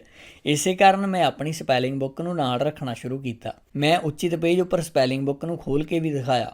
ਹਾਂ, ਇਹ ਰਿਹਾ ਉਹ ਸ਼ਬਦ। ਮੈਂ ਆਪਣੀ ਸਪੈਲਿੰਗ ਦਾ ਧਿਆਨ ਇਸ ਲਈ ਰੱਖਦਾ ਕਿਉਂਕਿ ਜ਼ਿਆਦਾਤਰ ਲੋਕ ਸਾਡੇ ਖੱਤਾਂ ਨੂੰ ਪੜ੍ਹ ਕੇ ਸਾਡੇ ਬਾਰੇ ਰਾਏ ਬਣਾਉਂਦੇ ਹਨ ਅਤੇ ਗਲਤ ਸਪੈਲਿੰਗ ਨਾਲ ਸਾਡੇ ਵਿਵਹਾਰਿਕ ਅਕਸ ਉੱਤੇ ਮਾੜਾ ਪ੍ਰਭਾਵ ਪੈਂਦਾ। ਮੈਂ ਨਹੀਂ ਜਾਣਦਾ ਕਿ ਉਸਨੇ ਮੇਰੇ ਸਿਸਟਮ ਨੂੰ ਕਾਪੀ ਕੀਤਾ ਜਾਂ ਨਹੀਂ। ਬਹਿਰਹਾਲ ਉਸ ਚਰਚਾ ਤੋਂ ਬਾਅਦ ਉਸ ਦੀਆਂ ਗਲਤੀਆਂ ਕਾਫੀ ਘੱਟ ਗਈਆਂ। 1909 ਵਿੱਚ ਸੁਸ਼ੀਲ ਪ੍ਰਿੰਸ ਬਰਨਹਾਰਡ ਵਾਨ ਬਲਾਓ ਨੇ ਵੀ ਇਹੀ ਸਬਕ ਸਿੱਖਿਆ। ਵਾਨ ਬਲਾਓ ਉਦੋਂ ਜਰਮਨੀ ਦੇ ਇੰਪੀਰੀਅਲ ਚਾਂਸਲਰ ਸਨ ਅਤੇ ਰਾਜਗੱਦੀ ਉੱਪਰ ਵਿਲੀਅਮ ਦੂਜਾ ਬੈਠੇ ਸਨ। ਵਿਲੀਅਮ ਜੋ ਕਿ ਹੰਕਾਰੀ ਸੀ, ਹੈਂਕੜਬਾਜ਼ ਸੀ, ਅੰਤਮ ਜਰਮਨ ਚਾਂਸਲਰ ਸੀ, ਜਿਹੜਾ ਇਹੋ ਜਿਹੀ ਫੌਜ ਅਤੇ ਜਲ ਸੈਨਾ ਬਣਾ ਰਿਹਾ ਸੀ ਜਿਸ ਬਾਰੇ ਉਹਨਾਂ ਨੂੰ ਹੰਕਾਰ ਸੀ ਕਿ ਉਹ ਕਿਸੇ ਨੂੰ ਵੀ ਧੂੜ ਚਟਾ ਸਕਦੀ ਹੈ। ਉਦੋਂ ਇੱਕ ਹੈਰਾਨਾਕੁਨ ਘਟਨਾ ਹੋਈ। ਕੈਂਸਰ ਨੇ ਕੁਝ ਗੱਲਾਂ ਕਹੀਆਂ, ਕੁਝ ਨਾ ਮੰਨਣਯੋਗ ਗੱਲਾਂ, ਜਿਨ੍ਹਾਂ ਦੀ ਵਜ੍ਹਾ ਨਾਲ ਮਹਾਂਦੀਪ ਵਿੱਚ ਤੂਫਾਨ ਆ ਗਿਆ ਅਤੇ ਸਾਰੀ ਦੁਨੀਆ ਅੰਦਰ ਆਕਰੋਸ਼ ਅਤੇ ਧਮਕੀਆਂ ਦੀ ਲੜੀ ਚੱਲ ਪਈ। ਹਾਲਤ ਨੂੰ ਹੋਰ ਖਰਾਬ ਕਰਦਿਆਂ ਕੈਂਸਰ ਨੇ ਜਨਤਕ ਤੌਰ 'ਤੇ ਮੂਰਖਤਾਪੂਰਨ, ਹੰਕਾਰੀ ਅਤੇ ਬੇਤੁਕੇ ਬਿਆਨ ਦਿੱਤੇ। ਉਸ ਨੇ ਇਹ ਬਿਆਨ ਉਦੋਂ ਦਿੱਤੇ ਜਦੋਂ ਇੰਗਲੈਂਡ ਵਿੱਚ ਮਹਿਮਾਨ ਸੀ। ਉਸ ਨੇ ਡੇਲੀ ਟੈਲੀਗ੍ਰਾਫ ਨੂੰ ਇਹਨਾਂ ਬਿਆਨਾਂ ਨੂੰ ਛਾਪਣ ਸ਼ਾਹੀ ਪ੍ਰਵਾਨਗੀ ਵੀ ਦਿੱਤੀ। ਮਿਸਾਲ ਲਈ ਉਹਨਾਂ ਨੇ ਐਲਾਨਿਆ ਕਿ ਪੂਰੀ ਜਰਮਨੀ ਵਿੱਚ ਉਹ ਇਕੱਲਾ ਆਦਮੀ ਹੈ ਜੋ ਅੰਗਰੇਜ਼ਾਂ ਪ੍ਰਤੀ ਦੋਸਤਾਨਾ ਰਵੱਈਆ ਰੱਖਦਾ ਹੈ, ਕਿ ਉਹ ਜਾਪਾਨ ਦੇ ਖਤਰੇ ਤੋਂ ਨਿਬੜਨ ਲਈ ਜਲ ਸੈਨਾ ਬਣਾ ਰਿਹਾ ਹੈ, ਕਿ ਉਸ ਨੇ ਅਤੇ ਕੇਵਲ ਉਸੇ ਨੇ ਇੰਗਲੈਂਡ ਨੂੰ ਰੂਸ ਅਤੇ ਫਰਾਂਸ ਦੇ ਹੱਥੋਂ ਮਾਤ ਖਾਣ ਤੋਂ ਬਚਾਇਆ ਸੀ, ਕਿ ਉਸੇ ਦੀ ਜੰਗੀ ਯੋਜਨਾ ਦੀ ਬਦੌਲਤ ਹੀ ਇੰਗਲੈਂਡ ਦੇ ਲਾਰਡ ਰਾਬਰਟਸ ਨੇ ਦੱਖਣੀ ਅਫਰੀਕਾ ਵਿੱਚ ਬੋਰਸ ਨੂੰ ਹਰਾਇਆ ਸੀ ਆਦਿ। ਪਿਛਲੇ 100 ਸਾਲਾਂ ਤੋਂ ਸ਼ਾਂਤੀ ਦੇ ਸਮੇਂ ਅੰਦਰ ਇਸ ਤਰ੍ਹਾਂ ਦੇ ਹੈਰਾਨਾਕੁਨ ਸ਼ਬਦ ਕਿਸੇ ਯੂਰਪੀਅਨ ਸਮਰਾਟ ਨੇ ਨਹੀਂ ਸਨ ਕਹੇ। ਸਾਰਾ ਮਹਾਂਦੀਪ ਆਕਰੋਸ਼ ਨਾਲ ਭਰ ਗਿਆ। ਇੰਗਲੈਂਡ ਗੁੱਸੇ ਨਾਲ ਭਰ ਗਿਆ। ਜਰਮਨ ਸਿਆਸਤਦਾਨ ਹੈਰਾਨ ਰਹਿ ਗਏ ਅਤੇ ਇਸ ਤੂਫਾਨ ਦੇ ਉੱਠਣ ਤੋਂ ਬਾਅਦ ਕੈਸਰ ਘਬਰਾ ਗਿਆ। ਉਸਨੇ ਆਪਣੇ ਇੰਪੀਰੀਅਲ ਚਾਂਸਲਰ ਪ੍ਰਿੰਸ ਵਾਨ ਬਲਾਓ ਨੂੰ ਇਹ ਸੁਝਾਅ ਦਿੱਤਾ ਕਿ ਉਹ ਇਸ ਗਲਤੀ ਦਾ ਦੋਸ਼ ਆਪਣੇ ਸਿਰ ਲੈ ਲੈਣ। ਹਾਂ, ਉਹ ਚਾਹੁੰਦਾ ਸੀ ਕਿ ਵਾਨ ਬਲਾਓ ਇਹ ਐਲਾਨ ਕਰੇ ਕਿ ਇਸ ਲਈ ਉਹ ਜ਼ਿੰਮੇਵਾਰ ਹੈ ਕਿ ਉਹਨਾਂ ਨੇ ਆਪਣੇ ਸਮਰਾਟ ਨੂੰ ਇਸ ਤਰ੍ਹਾਂ ਦੀਆਂ ਅਸੰਭਾਵੀ ਗੱਲਾਂ ਕਹਿਣ ਦੀ ਸਲਾਹ ਦਿੱਤੀ ਸੀ। ਪਰੰਤੂ ਮਹਾਰਾਜ ਵਾਨ ਬਲਾਓ ਨੇ ਵਿਰੋਧ ਕੀਤਾ। ਜਰਮਨੀ ਜਾਂ ਇੰਗਲੈਂਡ ਵਿੱਚ ਕੋਈ ਵੀ ਇਹ ਕਦੇ ਨਹੀਂ ਮੰਨੇਗਾ ਕਿ ਮੈਂ ਤੁਹਾਨੂੰ ਇਹੋ ਜਿਹੀ ਗੱਲ ਕਹਿਣ ਦੀ ਸਲਾਹ ਦੇ ਸਕਦਾ ਹਾਂ। ਜਿਸ ਪਲ ਵਾਨ ਬਲਾਓ ਦੇ ਮੂੰਹ ਤੋਂ ਇਹ ਸ਼ਬਦ ਨਿਕਲੇ, ਉਸੇ ਵੇਲੇ ਉਹ ਸਮਝ ਗਿਆ ਕਿ ਉਸ ਕੋਲੋਂ ਇੱਕ ਗੰਭੀਰ ਗਲਤੀ ਹੋਈ ਹੈ। ਕੈਂਸਰ ਫਟ ਗਿਆ। ਤੂੰ ਮੈਨੂੰ ਖੋਤਾ ਸਮਝਦਾ ਹੈ, ਉਹ ਚੀਕਿਆ। ਯਾਨੀ ਕਿ ਮੈਂ ਇੰਨੀ ਵੱਡੀ ਮੂਰਖਤਾ ਕਰ ਸਕਦਾ ਜਿਹੜੀ ਕਿ ਤੇਰੇ ਕੋਲੋਂ ਨਹੀਂ ਹੋ ਸਕਦੀ। ਵਾਨ ਬਲਾਓ ਜਾਣਦਾ ਸੀ ਕਿ ਉਸ ਨੂੰ ਆਲੋਚਨਾ ਕਰਨ ਤੋਂ ਪਹਿਲਾਂ ਪ੍ਰਸ਼ੰਸਾ ਕਰਨੀ ਚਾਹੀਦੀ ਸੀ, ਪਰੰਤੂ ਕਿਉਂਕਿ ਹੁਣ ਬਹੁਤ ਦੇਰ ਹੋ ਚੁੱਕੀ ਸੀ, ਉਸ ਨੇ ਅਗਲੀ ਬਿਹਤਰੀਨ ਚੀਜ਼ ਕੀਤੀ। ਉਸ ਨੇ ਆਲੋਚਨਾ ਕਰਨ ਤੋਂ ਬਾਅਦ ਪ੍ਰਸ਼ੰਸਾ ਕੀਤੀ ਅਤੇ ਇਸ ਨੇ ਜਾਦੂ ਕਰ ਦਿੱਤਾ। ਮੇਰੇ ਕਹਿਣ ਦਾ ਇਹ ਅਰਥ ਨਹੀਂ ਸੀ। ਉਸ ਨੇ ਸਨਮਾਨ ਨਾਲ ਕਿਹਾ, ਮਹਾਰਾਜ ਬਹੁਤ ਸਾਰੇ ਖੇਤਰਾਂ ਵਿੱਚ ਮੇਰੇ ਤੋਂ ਜ਼ਿਆਦਾ ਕਾਬਿਲ ਅਤੇ ਸਿਆਣੇ ਹਨ, ਨਾ ਸਿਰਫ ਨੌਸੈਨਿਕ ਅਤੇ ਫੌਜੀ ਗਿਆਨ ਵਿੱਚ ਬਲਕਿ ਸਭ ਤੋਂ ਵੱਧ ਨੈਚੁਰਲ ਸਾਇੰਸ ਵਿੱਚ। ਮੈਂ ਅਕਸਰ ਆਪ ਜੀ ਨੂੰ ਬੜੇ ਧਿਆਨ ਨਾਲ ਸੁਣਦਾ ਹਾਂ ਜਦੋਂ ਮਹਾਰਾਜ ਨੇ ਬੈਰੋਮੀਟਰ ਜਾਂ ਵਾਇਰਲੈਸ ਟੈਲੀਗ੍ਰਾਫੀ ਜਾਂ ਰੋਟਜੇਨ ਕਿਰਨਾਂ ਬਾਰੇ ਦੱਸਿਆ ਹੈ। ਮੈਂ ਨੈਚੁਰਲ ਸਾਇੰਸ ਦੀਆਂ ਸਾਰੀਆਂ ਸ਼ਾਖਾਵਾਂ ਬਾਰੇ ਨਿਰਾ ਗਿਆਨੀ ਹਾਂ। ਮੈਨੂੰ ਰਸਾਇਣ ਸ਼ਾਸਤਰ ਜਾਂ ਭੌਤਿਕ ਸ਼ਾਸਤਰ ਦਾ ਕੋਈ ਗਿਆਨ ਨਹੀਂ। ਮੈਂ ਪ੍ਰਕਿਰਤੀ ਦੇ ਰਹੱਸਾਂ ਨਾਲ ਪੂਰੀ ਤਰ੍ਹਾਂ ਅਣਜਾਣ ਹਾਂ। ਪਰੰਤੂ ਵਾਨ ਬਲਾਓ ਨੇ ਅੱਗੇ ਕਿਹਾ, ਇਸ ਦੇ ਵਜਾਨੇ ਵਜੋਂ ਮੇਰੇ ਅੰਦਰ ਕੁਝ ਇਤਿਹਾਸਿਕ ਗਿਆਨ ਅਤੇ ਸ਼ਾਇਦ ਕੁਝ ਰਾਜਨੀਤਿਕ ਸੂਝ-ਬੂਝ ਰੱਖਣ ਵਾਲੇ ਵੀ ਗੁਣ ਹਨ, ਖਾਸ ਕਰਕੇ ਕੂਟਨੀਤਿਕ ਨਿਪੁੰਨਤਾ। ਅਤੇ ਕੈਂਸਰ ਦਾ ਚਿਹਰਾ ਖਿੜ ਗਿਆ। ਵਾਨ ਬਲਾਓ ਨੇ ਉਹਨਾਂ ਦੀ ਤਾਰੀਫ ਕੀਤੀ ਸੀ। ਵਾਨ ਬਲਾਓ ਨੇ ਉਸ ਨੂੰ ਮਹਾਨ ਬਣਾਇਆ ਸੀ ਅਤੇ ਆਪਣੇ ਆਪ ਨੂੰ ਬੌਣਾ। ਇਸ ਤੋਂ ਬਾਅਦ ਕੈਂਸਰ ਵੱਡੀ ਤੋਂ ਵੱਡੀ ਗਲਤੀ ਨੂੰ ਵੀ ਮਾਫ਼ ਕਰ ਸਕਦਾ ਸੀ। ਉਸ ਨੇ ਉਤਸ਼ਾਹ ਭਰੀ ਆਵਾਜ਼ ਵਿੱਚ ਕਿਹਾ, ਕੀ ਮੈਂ ਤੈਨੂੰ ਨਹੀਂ ਸੀ ਦੱਸਿਆ ਕਿ ਅਸੀਂ ਇੱਕ ਦੂਜੇ ਦੇ ਲੋਕਪ੍ਰਿਯ ਪੂਰਕ ਹਾਂ। ਸਾਨੂੰ ਨਾਲ ਰਹਿਣਾ ਚਾਹੀਦਾ ਹੈ ਅਤੇ ਅਸੀਂ ਰਹਾਂਗੇ ਵੀ। ਉਸ ਨੇ ਵਾਨ ਬਲਾਓ ਨਾਲ ਹੱਥ ਮਿਲਾਇਆ, ਇੱਕ ਵਾਰੀ ਨਹੀਂ ਬਲਕਿ ਕਈ ਵਾਰੀ। ਅਤੇ ਉਸ ਦਿਨ ਤੋਂ ਬਾਅਦ ਉਹ ਇੰਨਾ ਉਤਸ਼ਾਹੀ ਹੋ ਗਿਆ ਕਿ ਉਸ ਨੇ ਮੁੱਠੀ ਤਾਣ ਕੇ ਕਿਹਾ ਕਿ ਜੇਕਰ ਕਿਸੇ ਨੇ ਮੈਨੂੰ ਪ੍ਰਿੰਸ ਵਾਨ ਬਲਾਓ ਦੇ ਖਿਲਾਫ ਇੱਕ ਵੀ ਸ਼ਬਦ ਕਿਹਾ ਤੇ ਮੈਂ ਉਸ ਦੀਆਂ ਨੱਕਾਂ ਭੰਨ ਦਿਆਂਗਾ। ਵਾਨ ਬਲਾਓ ਨੇ ਆਪਣੇ ਆਪ ਨੂੰ ਸਮੇਂ ਰਹਿੰਦੇ ਬਚਾ ਲਿਆ, ਪਰੰਤੂ ਚਤੁਰ ਨੀਤੀਵਾਨ ਹੋਣ ਦੇ ਬਾਵਜੂਦ ਉਸ ਕੋਲ ਇੱਕ ਗਲਤੀ ਹੋ ਗਈ। ਉਸ ਨੂੰ ਆਪਣੀਆਂ ਕਮੀਆਂ ਅਤੇ ਵਿਲੀਅਮ ਦੀਆਂ ਖੂਬੀਆਂ ਨਾਲ ਆਪਣੀ ਗੱਲ ਕਹਿਣੀ ਸ਼ੁਰੂ ਕਰਨੀ ਚਾਹੀਦੀ ਸੀ ਤੇ ਇਹ ਨਹੀਂ ਸੀ ਦੱਸਣਾ ਚਾਹੀਦਾ ਕਿ ਕੈਂਸਰ ਗਾਰਡੀਅਨ ਦੇ ਤੌਰ 'ਤੇ ਸ਼ੁਦਾਈ ਸੀ। ਆਪਣੀਆਂ ਕਮੀਆਂ ਅਤੇ ਸਾਹਮਣੇ ਵਾਲੇ ਦੀਆਂ ਖੂਬੀਆਂ ਨੂੰ ਦੱਸਣ ਵਾਲੇ ਕੁਝ ਵਾਕਾਂ ਨਾਲ ਜੇਕਰ ਇੱਕ ਅਪਮਾਨਿਤ ਅਤੇ ਹੈਂਕੜਬਾਜ਼ ਕੈਂਸਰ ਇੱਕ ਕੱਟੜ ਦੋਸਤ ਦੇ ਰੂਪ ਵਿੱਚ ਬਦਲ ਸਕਦਾ ਹੈ ਤੇ ਕਲਪਨਾ ਕਰੋ ਕਿ ਨਿਮਰਤਾ ਅਤੇ ਪ੍ਰਸ਼ੰਸਾ ਤੁਹਾਡੇ ਅਤੇ ਮੇਰੇ ਲਈ ਸਾਡੇ ਰੋਜ਼ਾਨਾ ਦੇ ਜੀਵਨ ਅੰਦਰ ਕੀ ਕੁਝ ਨਹੀਂ ਕਰ ਸਕਦੀ। ਭਾਵੇਂ ਅਸੀਂ ਆਪਣੀਆਂ ਗਲਤੀਆਂ ਸੁਧਾਰ ਪਾਈਏ ਜਾਂ ਨਾ, ਆਪਣੇ ਆਪ ਦੀਆਂ ਗਲਤੀਆਂ ਮੰਨ ਲੈਣ ਨਾਲ ਸਾਨੂੰ ਸਾਹਮਣੇ ਵਾਲੇ ਦੇ ਵਿਵਹਾਰ ਨੂੰ ਬਦਲਣ ਵਿੱਚ ਬੜੀ ਸਹਾਇਤਾ ਮਿਲਦੀ ਹੈ। ਇਸ ਦੀ ਮਿਸਾਲ ਸਾਨੂੰ ਟਿਮੋਨੀਅਮ ਮੈਰੀਲੈਂਡ ਦੇ ਕਲੈਰੈਂਸ ਦੀ ਉਦਾਹਰਨ ਨਾਲ ਮਿਲਦੀ ਹੈ। ਕਲੈਰੈਂਸ ਨੂੰ ਪਤਾ ਚੱਲਿਆ ਹੈ ਕਿ ਉਸ ਦਾ 15 ਸਾਲ ਦਾ ਮੁੰਡਾ ਸਿਗਰਟ ਪੀਣ ਲੱਗ ਪਿਆ ਤੇ ਉਸਨੇ ਸਾਨੂੰ ਦੱਸਿਆ, ਜ਼ਾਹਰ ਹੈ ਮੈਂ ਨਹੀਂ ਸੀ ਚਾਹੁੰਦਾ ਕਿ ਉਹ ਸਿਗਰਟ ਪੀਵੇ, ਪਰੰਤੂ ਉਸ ਦੀ ਮਾਂ ਅਤੇ ਮੈਂ ਦੋਨੋਂ ਸਿਗਰਟ ਪੀਂਦੇ ਸੀ। ਇਸ ਤਰ੍ਹਾਂ ਅਸੀਂ ਹਰ ਵੇਲੇ ਉਸਦੇ ਸਾਹਮਣੇ ਇੱਕ ਮਾੜਾ ਉਦਾਹਰਨ ਪੇਸ਼ ਕਰ ਰਹੇ ਸੀ। ਮੈਂ ਡੇਵਿਡ ਨੂੰ ਸਮਝਾਇਆ ਕਿ ਮੈਂ ਉਸਦੀ ਉਮਰ ਤੋਂ ਸਿਗਰਟ ਪੀਣਾ ਚਾਲੂ ਕਰ ਦਿੱਤਾ ਸੀ ਤੇ ਨਿਕੋਡੀਨ ਦੇ ਸਾਹਮਣੇ ਮੈਂ ਹਾਰ ਗਿਆ ਹਾਂ। ਹੁਣ ਇਸ ਨੂੰ ਛੱਡਣਾ ਮੇਰੇ ਲਈ ਅਸੰਭਵ ਹੋ ਚੁੱਕਿਆ ਹੈ। ਮੈਂ ਉਸ ਨੂੰ ਦੱਸਿਆ ਕਿ ਸਿਗਰਟ ਪੀਣ ਕਾਰਨ ਹੀ ਮੈਨੂੰ ਕਫ ਦੀ ਇੰਨੀ ਜ਼ਿਆਦਾ ਸਮੱਸਿਆ ਹੁੰਦੀ ਸੀ ਤੇ ਮੈਂ ਉਸ ਨੂੰ ਇਹ ਵੀ ਦੱਸਿਆ ਕਿ ਉਹ ਖੁਦ ਮੈਨੂੰ ਸਿਗਰਟ ਛੱਡਣ ਦੀ ਸਲਾਹ ਕਈ ਵਾਰ ਦੇ ਚੁੱਕਿਆ ਸੀ। ਮੈਂ ਉਸ ਨੂੰ ਸਿਗਰਟ ਛੱਡਣ ਦੇ ਵਿਸ਼ੇ ਵਿੱਚ ਕੋਈ ਲੰਮਾ ਲੈਕਚਰ ਨਹੀਂ ਸੀ ਦਿੱਤਾ। ਮੈਂ ਇਸ ਦੇ ਖਤਰਿਆਂ ਬਾਰੇ ਕੋਈ ਚੇਤਾਵਨੀ ਨਹੀਂ ਦਿੱਤੀ ਤੇ ਨਾ ਹੀ ਉਸ ਨੂੰ ਸਿਗਰਟ ਪੀਣ ਤੋਂ ਮਨ੍ਹਾ ਕੀਤਾ। ਮੈਂ ਸਿਰਫ ਉਸ ਨੂੰ ਇੰਨਾ ਦੱਸਿਆ ਕਿ ਕਿਵੇਂ ਮੈਂ ਸਿਗਰਟ ਦਾ ਆਦੀ ਹੋਇਆ ਤੇ ਇਸ ਨਾਲ ਮੈਨੂੰ ਕਿੰਨਾ ਨੁਕਸਾਨ ਝੱਲਣਾ ਪਿਆ। ਉਸ ਨੇ ਇਸ ਬਾਰੇ ਕੁਝ ਸਮਾਂ ਸੋਚਿਆ ਤੇ ਫੈਸਲਾ ਕੀਤਾ ਕਿ ਉਹ ਕਾਲਜ ਛੱਡਣ ਤੱਕ ਸਿਗਰਟ ਨਹੀਂ ਪੀਵੇਗਾ। ਇਸ ਗੱਲ ਨੂੰ ਕਈ ਸਾਲ ਗੁਜ਼ਰ ਚੁੱਕੇ ਹਨ, ਪਰੰਤੂ ਡੇਵਿਡ ਨੇ ਹੁਣ ਤੱਕ ਸਿਗਰਟ ਪੀਣੀ ਸ਼ੁਰੂ ਨਹੀਂ ਕੀਤੀ ਤੇ ਉਸ ਦਾ ਇਹੋ ਜਿਹਾ ਕਰਨ ਦਾ ਕੋਈ ਇਰਾਦਾ ਵੀ ਨਹੀਂ ਹੈ। ਇਸ ਚਰਚਾ ਤੋਂ ਬਾਅਦ ਮੈਂ ਵੀ ਸਿਗਰਟ ਛੱਡਣ ਦਾ ਫੈਸਲਾ ਕੀਤਾ ਤੇ ਆਪਣੇ ਪਰਿਵਾਰ ਦੀ ਮਦਦ ਨਾਲ ਮੈਂ ਇਸ ਤਰ੍ਹਾਂ ਕਰਨ ਵਿੱਚ ਕਾਮਯਾਬ ਵੀ ਹੋ ਗਿਆ। ਇੱਕ ਚੰਗਾ ਲੀਡਰ ਇਸ ਸਿਧਾਂਤ ਦੀ ਪਾਲਣਾ ਕਰਦਾ ਹੈ। ਸਿਧਾਂਤ ਤੀਜਾ, ਕਿਸੇ ਹੋਰ ਵਿਅਕਤੀ ਦੀ ਆਲੋਚਨਾ ਕਰਨ ਤੋਂ ਪਹਿਲਾਂ ਆਪਣੀਆਂ ਗਲਤੀਆਂ ਬਾਰੇ ਸੋਚੋ। ਅਗਲਾ ਚੈਪਟਰ, ਕੋਈ ਨਹੀਂ ਚਾਹੁੰਦਾ ਕਿ ਤੁਸੀਂ ਉਹਨਾਂ ਉੱਪਰ ਹੁਕਮ ਚਲਾਓ। ਇੱਕ ਵਾਰੀ ਮੈਨੂੰ ਅਮਰੀਕਨ ਬਾਇਓਗ੍ਰਾਫਿਕਸ ਦੀ ਡੀਨ ਮਿਸ ਈਡਾ ਟਾਰਬੈਲ ਨਾਲ ਡਿਨਰ ਕਰਨ ਦਾ ਮੌਕਾ ਮਿਲਿਆ।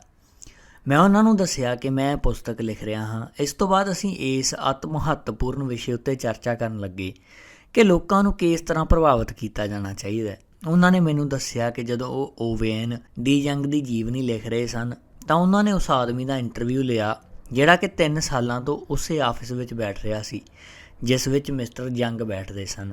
ਇਸ ਵਿਅਕਤੀ ਦਾ ਕਹਿਣਾ ਸੀ ਕਿ ਇਹਨਾਂ 3 ਸਾਲਾਂ ਵਿੱਚ ਉਸਨੇ ਓਵੇਨ ਡੀ ਯੰਗ ਨੂੰ ਕਿਸੇ ਨੂੰ ਸਿੱਧਾ ਆਦੇਸ਼ ਦਿੰਦੇ ਹੋਏ ਨਹੀਂ ਸੁਣਿਆ। ਉਹ ਹਮੇਸ਼ਾ ਸੁਝਾਅ ਦਿੰਦੇ ਸਨ, ਆਰਡਰ ਨਹੀਂ। ਓਵੇਨ ਡੀ ਯੰਗ ਕਦੇ ਨਹੀਂ ਸਨ ਕਹਿੰਦੇ ਇਸ ਤਰ੍ਹਾਂ ਕਰੋ ਜਾਂ ਇਹ ਨਾ ਕਰੋ ਜਾਂ ਇਹੋ ਜਿਹਾ ਨਾ ਕਰੋ। ਇਸ ਦੀ ਬਜਾਏ ਉਹ ਕਹਿੰਦੇ ਸਨ ਤੁਸੀਂ ਇਸ ਉੱਤੇ ਵਿਚਾਰ ਕਰ ਸਕਦੇ ਹੋ ਜਾਂ ਕੀ ਤੁਹਾਨੂੰ ਲੱਗਦਾ ਹੈ ਇਹ ਕੰਮ ਕਰੇਗਾ। ਅਕਸਰ ਖੱਤ ਡਿਕਟੇਟ ਕਰਨ ਤੋਂ ਬਾਅਦ ਉਹ ਆਪਣੇ ਸਹਾਇਕਾਂ ਰਾਹੀਂ ਲਿਖੇ ਗਏ ਖੱਤਾਂ ਨੂੰ ਪੜ੍ਹਨ ਤੋਂ ਬਾਅਦ ਕਹਿੰਦੇ ਸਨ ਸ਼ਾਇਦ ਇਸ ਵਾਕਿਆਂਸ਼ ਨੂੰ ਇਸ ਤਰ੍ਹਾਂ ਲਿਖਣਾ ਬਿਹਤਰ ਰਹੇਗਾ। ਉਹ ਹਮੇਸ਼ਾ ਲੋਕਾਂ ਨੂੰ ਖੁਦ ਆਪਣੀ ਗਲਤੀ ਸੁਧਾਰਨ ਦਾ ਮੌਕਾ ਦਿੰਦੇ ਸਨ। ਉਹਨਾਂ ਨੇ ਕਦੇ ਆਪਣੇ ਸਹਾਇਕਾਂ ਨੂੰ ਕੰਮ ਕਰਨ ਦਾ ਆਰਡਰ ਨਹੀਂ ਦਿੱਤਾ ਸੀ। ਉਹ ਲੋਕਾਂ ਨੂੰ ਆਪਣੇ ਕੰਮ ਕਰਨ ਦਿੰਦੇ ਸਨ ਤਾਂ ਕਿ ਉਹ ਆਪਣੀਆਂ ਗਲਤੀਆਂ ਕੋਲੋਂ ਆਪਣੇ ਆਪ ਸਿੱਖ ਸਕਣ। ਇਸ ਤਰ੍ਹਾਂ ਦੀਆਂ ਤਕਨੀਕਾਂ ਨਾਲ ਸਾਹਮਣੇ ਵਾਲੇ ਲਈ ਆਪਣੀਆਂ ਗਲਤੀਆਂ ਨੂੰ ਸੁਧਾਰਨਾ ਆਸਾਨ ਹੁੰਦਾ ਹੈ। ਇਸ ਨਾਲ ਉਸਦੇ ਸਵੈਮਾਨ ਨੂੰ ਠੇਸ ਨਹੀਂ ਪਹੁੰਚਦੀ ਤੇ ਉਸ ਵਿੱਚ ਮਹੱਤਵਪੂਰਨ ਹੋਣ ਦੀ ਭਾਵਨਾ ਜਾਗਰਤ ਹੁੰਦੀ ਹੈ। ਇਸ ਨਾਲ ਬਗਾਵਤ ਦੀ ਜਗ੍ਹਾ ਸਹਿਯੋਗ ਦੀਆਂ ਭਾਵਨਾਵਾਂ ਨੂੰ ਉਤਸ਼ਾਹ ਮਿਲਦਾ ਹੈ। ਸਖਤ ਹੁਕਮਾਂ ਕਾਰਨ ਉਤਪੰਨ ਨਾਪਸੰਦਗੀ ਕਈ ਵਾਰੀ ਬੜੇ ਲੰਮੇ ਸਮੇਂ ਤੱਕ ਬਣੀ ਰਹਿੰਦੀ ਹੈ, ਭਾਵੇਂ ਉਹ ਹੁਕਮ ਕਿਸੇ ਸਪਸ਼ਟ ਤੌਰ 'ਤੇ ਗਲਤ ਚੀਜ਼ ਨੂੰ ਠੀਕ ਕਰਨ ਲਈ ਕਿਉਂ ਨਾ ਦਿੱਤਾ ਗਿਆ ਹੋਵੇ। ਡਾਨ ਸਾਂਤਰੇਲੀ ਵਿਓਮਿਕ ਪੈਨਸਨਵੇਲੀਆ ਦੇ ਇੱਕ ਵੋਕੇਸ਼ਨਲ ਸਕੂਲ ਵਿੱਚ ਟੀਚਰ ਸਨ। ਉਹਨਾਂ ਨੇ ਸਾਡੀ ਕਲਾਸ ਨੂੰ ਦੱਸਿਆ ਕਿ ਉਹਨਾਂ ਨੇ ਇੱਕ ਵਿਦਿਆਰਥੀ ਨੇ ਇੱਕ ਵਾਰੀ ਸਕੂਲ ਦੇ ਬਾਹਰ ਆਪਣੀ ਕਾਰ ਗਲਤ ਜਗ੍ਹਾ 'ਤੇ ਖੜੀ ਕਰ ਦਿੱਤੀ ਜਿਸ ਵਜ੍ਹਾ ਨਾਲ ਆਉਣ ਜਾਣ ਵਿੱਚ ਬੜੀ ਤਕਲੀਫ ਹੋ ਰਹੀ ਸੀ। ਇੱਕ ਦੂਜਾ ਟੀਚਰ ਕਲਾਸਰੂਮ ਵਿੱਚ ਤੇਜ਼ੀ ਨਾਲ ਆਇਆ। ਉਸਨੇ ਡਾਂਟਦੇ ਪੁੱਛਿਆ ਉਹ ਕਿਸ ਦੀ ਕਾਰ ਖੜੀ ਹੈ। ਜਦੋਂ ਕਾਰ ਵਾਲਾ ਲੜਕਾ ਖੜਾ ਹੋਇਆ ਤਾਂ ਟੀਚਰ ਨੇ ਚੀਕ ਕੇ ਕਿਹਾ ਕਿ ਉਸ ਕਾਰ ਨੂੰ ਉੱਥੋਂ ਤੁਰੰਤ ਹਟਾ ਦਿਓ, ਨਹੀਂ ਤਾਂ ਮੈਂ ਉਸ ਨੂੰ ਚਾਰੇ ਪਾਸਿਓਂ ਚੈਨ ਨਾਲ ਬੰਨ੍ਹ ਕੇ ਬਾਹਰ ਸਿੱਟ ਦਿਆਂਗਾ। ਗਲਤੀ ਵਿਦਿਆਰਥੀ ਦੀ ਸੀ, ਉਸ ਨੂੰ ਉੱਥੇ ਕਾਰ ਨਹੀਂ ਖੜੀ ਕਰਨੀ ਚਾਹੀਦੀ ਸੀ। ਪਰੰਤੂ ਉਸ ਦਿਨ ਤੋਂ ਬਾਅਦ ਨਾ ਸਿਰਫ ਉਹ ਵਿਦਿਆਰਥੀ ਉਸ ਟੀਚਰ ਤੋਂ ਚਿੜਨ ਲੱਗ ਪਏ ਬਲਕਿ ਉਸ ਕਲਾਸ ਦੇ ਸਾਰੇ ਵਿਦਿਆਰਥੀ ਉਸ ਪ੍ਰਤੀ ਨਾਰਾਜ਼ਗੀ ਰੱਖਣ ਲੱਗੇ। ਇਸ ਘਟਨਾ ਤੋਂ ਬਾਅਦ ਉਸਨੇ ਆਪਣੇ ਤਰਫੋਂ ਪੂਰੀ ਕੋਸ਼ਿਸ਼ ਕੀਤੀ ਕਿ ਉਸ ਟੀਚਰ ਨੂੰ ਤੰਗ ਕੀਤਾ ਜਾਵੇ, ਉਸ ਦੇ ਸਾਹਮਣੇ ਢੇਰ ਸਾਰੀਆਂ ਪਰੇਸ਼ਾਨੀਆਂ ਖੜੀਆਂ ਕੀਤੀਆਂ ਜਾਣ। ਇਸ ਗੱਲ ਨੂੰ ਦੂਜੀ ਤਰ੍ਹਾਂ ਨਾਲ ਵੀ ਕਿਹਾ ਜਾ ਸਕਦਾ ਸੀ। ਉਹ ਹੈ ਦੋਸਤਾਨਾ ਤਰੀਕਾ ਜਿਸ ਦੇ ਨਾਲ ਉਹ ਪੁੱਛ ਸਕਦਾ ਸੀ ਕਿ ਰਾਹ ਵਿੱਚ ਖੜੀ ਕਾਰ ਕਿਸ ਦੀ ਹੈ ਤੇ ਉਸ ਦੇ ਬਾਅਦ ਇਹ ਸੁਝਾਅ ਦੇ ਸਕਦਾ ਸੀ ਕਿ ਜੇਕਰ ਕਾਰ ਉੱਥੋਂ ਹਟਾ ਲਈਏ ਤਾਂ ਦੂਜੀਆਂ ਕਾਰਾਂ ਨੂੰ ਆਉਣਾ ਜਾਣਾ ਸੌਖਾ ਹੋਵੇਗਾ। ਇਹ ਸੁਣ ਕੇ ਵਿਦਿਆਰਥੀ ਖੁਸ਼ੀ-ਖੁਸ਼ੀ ਕਾਰ ਹਟਾ ਲੈਂਦਾ। ਉਹ ਤੇ ਉਸਦੇ ਸਹਿਪਾਠੀ ਉਸ ਟੀਚਰ ਕੋਲੋਂ ਬਿਲਕੁਲ ਵੀ ਨਾ ਖਿੱਚਦੇ। ਸਵਾਲ ਪੁੱਛਣ ਕਾਰਨ ਨਾ ਕੇਵਲ ਆਦੇਸ਼ ਜ਼ਿਆਦਾ ਆਨੰਦਮਈ ਹੋ ਜਾਂਦਾ, ਬਲਕਿ ਇਸ ਨਾਲ ਅਕਸਰ ਸਾਹਮਣੇ ਵਾਲੇ ਦੀ ਸਿਰਜਣਸ਼ੀਲਤਾ ਵੀ ਪ੍ਰੇਰਿਤ ਹੁੰਦੀ ਹੈ। ਜੇਕਰ ਲੋਕਾਂ ਨੂੰ ਇਹ ਲੱਗੇ ਕਿ ਉਸ ਫੈਸਲੇ ਨੂੰ ਲੈਣ ਵਿੱਚ ਉਹਨਾਂ ਦਾ ਹੱਥ ਹੈ ਤਾਂ ਉਹ ਜ਼ਿਆਦਾ ਵਧੀਆ ਤਰੀਕੇ ਨਾਲ ਉਸ ਕੰਮ ਨੂੰ ਕਰਨਗੇ। ਜੌਨ ਸੇਬਰਗ ਅਮਰੀਕਾ ਦੇ ਈਅਨ ਮੈਕਡੋਨਲਡ ਮਸ਼ੀਨ ਦੇ ਪਾਰਟ ਬਣਾਉਣ ਦੀ ਫੈਕਟਰੀ ਦੇ ਜਨਰਲ ਮੈਨੇਜਰ ਸਨ। ਉਹਨਾਂ ਨੂੰ ਇੱਕ ਬਹੁਤ ਵੱਡਾ ਆਰਡਰ ਮਿਲਣ ਵਾਲਾ ਸੀ। ਸ਼ਰਤ ਇਹ ਸੀ ਕਿ ਉਸ ਨੂੰ ਮਾਲ ਬਹੁਤ ਘੱਟ ਸਮੇਂ ਵਿੱਚ ਸਪਲਾਈ ਕਰਨਾ ਸੀ। ਉਹ ਜਾਣਦੇ ਸਨ ਕਿ ਉਹ ਇੰਨੇ ਘੱਟ ਸਮੇਂ ਵਿੱਚ ਮਾਲ ਸਪਲਾਈ ਨਹੀਂ ਕਰ ਪਾਉਣਗੇ। ਫੈਕਟਰੀ ਵਿੱਚ ਪਹਿਲਾਂ ਮਿਲੇ ਆਰਡਰਾਂ ਲਈ ਮਾਲ ਬਣ ਰਿਹਾ ਸੀ ਅਤੇ ਇਸ ਵੱਡੇ ਆਰਡਰ ਦੀ ਸਮਾਂ ਸੀਮਾ ਇੰਨੀ ਘੱਟ ਸੀ ਕਿ ਈਆਨ ਨੂੰ ਇਹ ਕੰਮ ਮੁਸ਼ਕਿਲ ਲੱਗ ਰਿਹਾ ਸੀ। ਈਆਨ ਨੇ ਮਜ਼ਦੂਰਾਂ ਨੂੰ ਤੇਜ਼ ਰਫ਼ਤਾਰ ਨਾਲ ਕੰਮ ਕਰਨ ਅਤੇ ਉਤਪਾਦਨ ਵਧਾਉਣ ਲਈ ਨਹੀਂ ਕਿਹਾ। ਇਸ ਦੀ ਬਜਾਏ ਉਸਨੇ ਸਾਰਿਆਂ ਨੂੰ ਇਕੱਠੇ ਕੀਤਾ ਅਤੇ ਉਹਨਾਂ ਨੂੰ ਪੂਰੇ ਹਾਲਾਤ ਦੱਸੇ। ਉਸਨੇ ਦੱਸਿਆ ਕਿ ਜੇਕਰ ਇਹ ਆਰਡਰ ਉਹਨਾਂ ਨੂੰ ਮਿਲ ਜਾਂਦਾ ਤਾਂ ਇਸ ਨਾਲ ਪਹਿਲਾਂ ਕੰਪਨੀ ਨੂੰ ਬਹੁਤ ਫਾਇਦਾ ਹੋਵੇਗਾ ਅਤੇ ਜੇਕਰ ਉਹ ਇਸ ਨੂੰ ਸਮੇਂ ਉੱਪਰ ਦੇ ਪਾਉਣਗੇ ਤਾਂ ਇਸ ਨਾਲ ਉਹਨਾਂ ਨੂੰ ਵੀ ਫਾਇਦਾ ਹੋਵੇਗਾ। ਤਾਂ ਫਿਰ ਉਸਨੇ ਸਵਾਲ ਪੁੱਛਣਾ ਸ਼ੁਰੂ ਕਰ ਦਿੱਤਾ, ਕੀ ਅਸੀਂ ਇਹੋ ਜਿਹਾ ਕੁਝ ਕਰ ਸਕਦੇ ਹਾਂ ਕਿ ਸਾਨੂੰ ਇਹ ਆਰਡਰ ਮਿਲ ਜਾਵੇ? ਕਿ ਕਿਸੇ ਦੇ ਦਿਮਾਗ ਅੰਦਰ ਕੋਈ ਇਹੋ ਜਿਹਾ ਤਰੀਕਾ ਹੈ ਜਿਸ ਨਾਲ ਇਹ ਆਰਡਰ ਲੈਣਾ ਅਤੇ ਉਸ ਨੂੰ ਸਮੇਂ ਉੱਪਰ ਪੂਰਾ ਕਰਨਾ ਸੰਭਵ ਹੈ? ਕੀ ਕੋਈ ਇਹੋ ਜਿਹਾ ਤਰੀਕਾ ਹੈ ਜਿਸ ਨਾਲ ਅਸੀਂ ਆਪਣੇ ਕੰਮ ਦੇ ਸਮੇਂ ਅੰਦਰ ਬਦਲਾਅ ਕਰਕੇ ਇਸ ਨੂੰ ਸਮੇਂ ਸੀਮਾ ਦੇ ਅੰਦਰ ਕਰ ਸਕੀਏ? ਕਰਮਚਾਰੀਆਂ ਨੇ ਕਈ ਸੁਝਾਅ ਦਿੱਤੇ। ਉਹਨਾਂ ਨੇ ਜ਼ੋਰ ਦੇ ਕੇ ਕਿਹਾ ਕਿ ਆਰਡਰ ਲੈ ਲੈਣਾ ਚਾਹੀਦਾ ਹੈ। ਉਹਨਾਂ ਨੇ ਅਸੀਂ ਇਹ ਕਰ ਸਕਦੇ ਹਾਂ ਦੀ ਭਾਵਨਾ ਦੇ ਨਾਲ ਕੰਮ ਕੀਤਾ ਅਤੇ ਆਰਡਰ ਨਾ ਸਿਰਫ ਮਿਲ ਗਿਆ ਬਲਕਿ ਮਾਲ ਦਾ ਉਤਪਾਦਨ ਅਤੇ ਡਿਲੀਵਰੀ ਸਮੇਂ ਸੀਮਾ ਦੇ ਅੰਦਰ ਹੋ ਗਈ। ਪ੍ਰਭਾਵੀ ਲੀਡਰ ਇਹ ਕਰਦਾ ਹੈ। ਸਿਧਾਂਤ ਚੌਥਾ, ਸਿੱਧਾ ਆਦੇਸ਼ ਦੇਣ ਦੀ ਬਜਾਏ ਪ੍ਰਸ਼ਨ ਪੁੱਛੋ।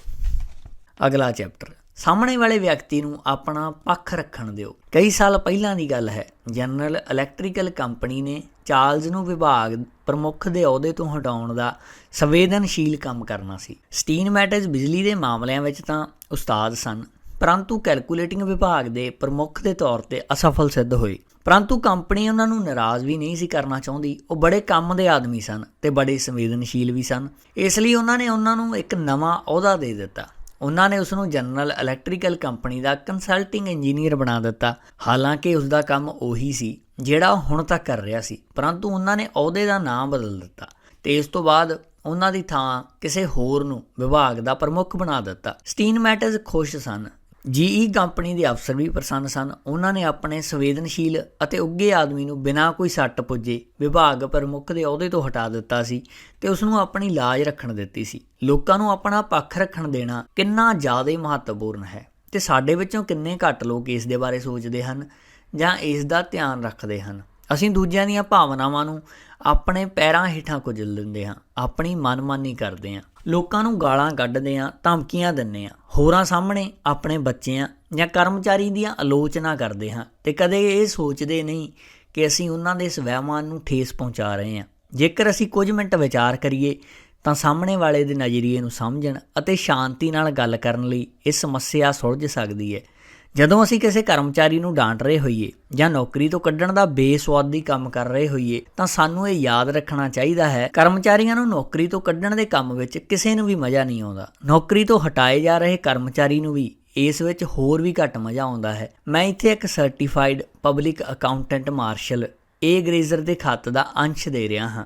ਸਾਡਾ ਬਿਜ਼ਨਸ ਜ਼ਿਆਦਾਤਰ ਮੌਸਮੀ ਹੈ, ਇਸ ਲਈ ਜਦੋਂ ਇਨਕਮ ਟੈਕਸ ਦੀ ਭੀੜ ਘੱਟ ਜਾਂਦੀ ਹੈ ਤਾਂ ਸਾਨੂੰ ਬਹੁਤ ਸਾਰੇ ਲੋਕਾਂ ਨੂੰ ਕੰਮ ਤੋਂ ਹਟਾਉਣਾ ਪੈਂਦਾ ਹੈ। ਸਾਡੇ ਕਾਰੋਬਾਰ ਅੰਦਰ ਇੱਕ ਕਹਾਵਤ ਹੈ ਕਿ ਕਿਸੇ ਨੂੰ ਵੀ ਕਹਾੜਾ ਚਲਾਉਣ ਵਿੱਚ ਆਨੰਦ ਨਹੀਂ ਆਉਂਦਾ। ਨਤੀਜਨ ਇਹ ਰਵਾਇਤ ਵਿਕਸਿਤ ਹੋ ਗਈ ਹੈ ਅਤੇ ਇਸ ਕੰਮ ਨੂੰ ਜਿੰਨਾ ਛੇਤੀ ਹੋ ਸਕੇ ਕਰ ਲਿਆ ਜਾਏ ਅਤੇ ਆਮ ਤੌਰ 'ਤੇ ਹੀ ਹੇਠਲੇ ਤਰੀਕਿਆਂ ਨਾਲ ਕੀਤਾ ਜਾਏ। ਬੈਠੋ ਮਿਸਟਰ ਸਮਿਥ, ਸੀਜ਼ਨ ਖਤਮ ਹੋ ਗਿਆ ਹੈ ਅਤੇ ਹੁਣ ਸਾਡੇ ਕੋਲ ਤੁਹਾਡੇ ਲਈ ਕੋਈ ਹੋਰ ਕੰਮ ਨਹੀਂ ਹੈ।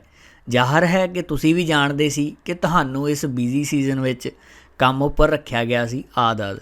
ਇਹਨਾਂ ਲੋਕਾਂ ਉੱਪਰ ਇਸ ਦਾ ਪ੍ਰਭਾਵ ਨਿਰਾਸ਼ਾਦਾਈ ਹੁੰਦਾ ਸੀ। ਉਹਨਾਂ ਨੂੰ ਲੱਗਦਾ ਸੀ ਕਿ ਉਹਨਾਂ ਨੂੰ ਨੀਚਾ ਦਿਖਾਇਆ ਗਿਆ ਹੈ। ਉਹਨਾਂ ਵਿੱਚੋਂ ਜ਼ਿਆਦਾਤਰ ਲੋਕ ਸਾਰੀ ਜ਼ਿੰਦਗੀ ਅਕਾਊਂਟਿੰਗ ਫੀਲਡ ਨਾਲ ਜੁੜੇ ਹੋਏ ਲੋਕ ਹੁੰਦੇ ਹਨ ਤੇ ਉਹ ਇਹੋ ਜਿਹੀ ਫਰਮ ਦੇ ਪ੍ਰਤੀ ਵਿਸ਼ੇਸ਼ ਸਨੇਹ ਨਹੀਂ ਰੱਖਦੇ ਜਿਹੜੀ ਉਹਨਾਂ ਨੂੰ ਇੰਨੇ ਆਮ ਤਰੀਕੇ ਨਾਲ ਕੰਮ ਤੋਂ ਹਟਾ ਦੇਵੇ। ਮੈਂ ਹਾਲ ਹੀ ਵਿੱਚ ਫੈਸਲਾ ਕੀਤਾ ਕਿ ਸਾਡੇ ਸੀਜ਼ਨਲ ਕਰਮਚਾਰੀਆਂ ਨੂੰ ਹਟਾਉਣ ਵੇਲੇ ਸਾਨੂੰ ਜ਼ਿਆਦਾ ਗੰਭੀਰਤਾ ਅਤੇ ਸਿਆਣਪ ਦਾ ਇਸਤੇਮਾਲ ਕਰਨਾ ਚਾਹੀਦਾ ਹੈ।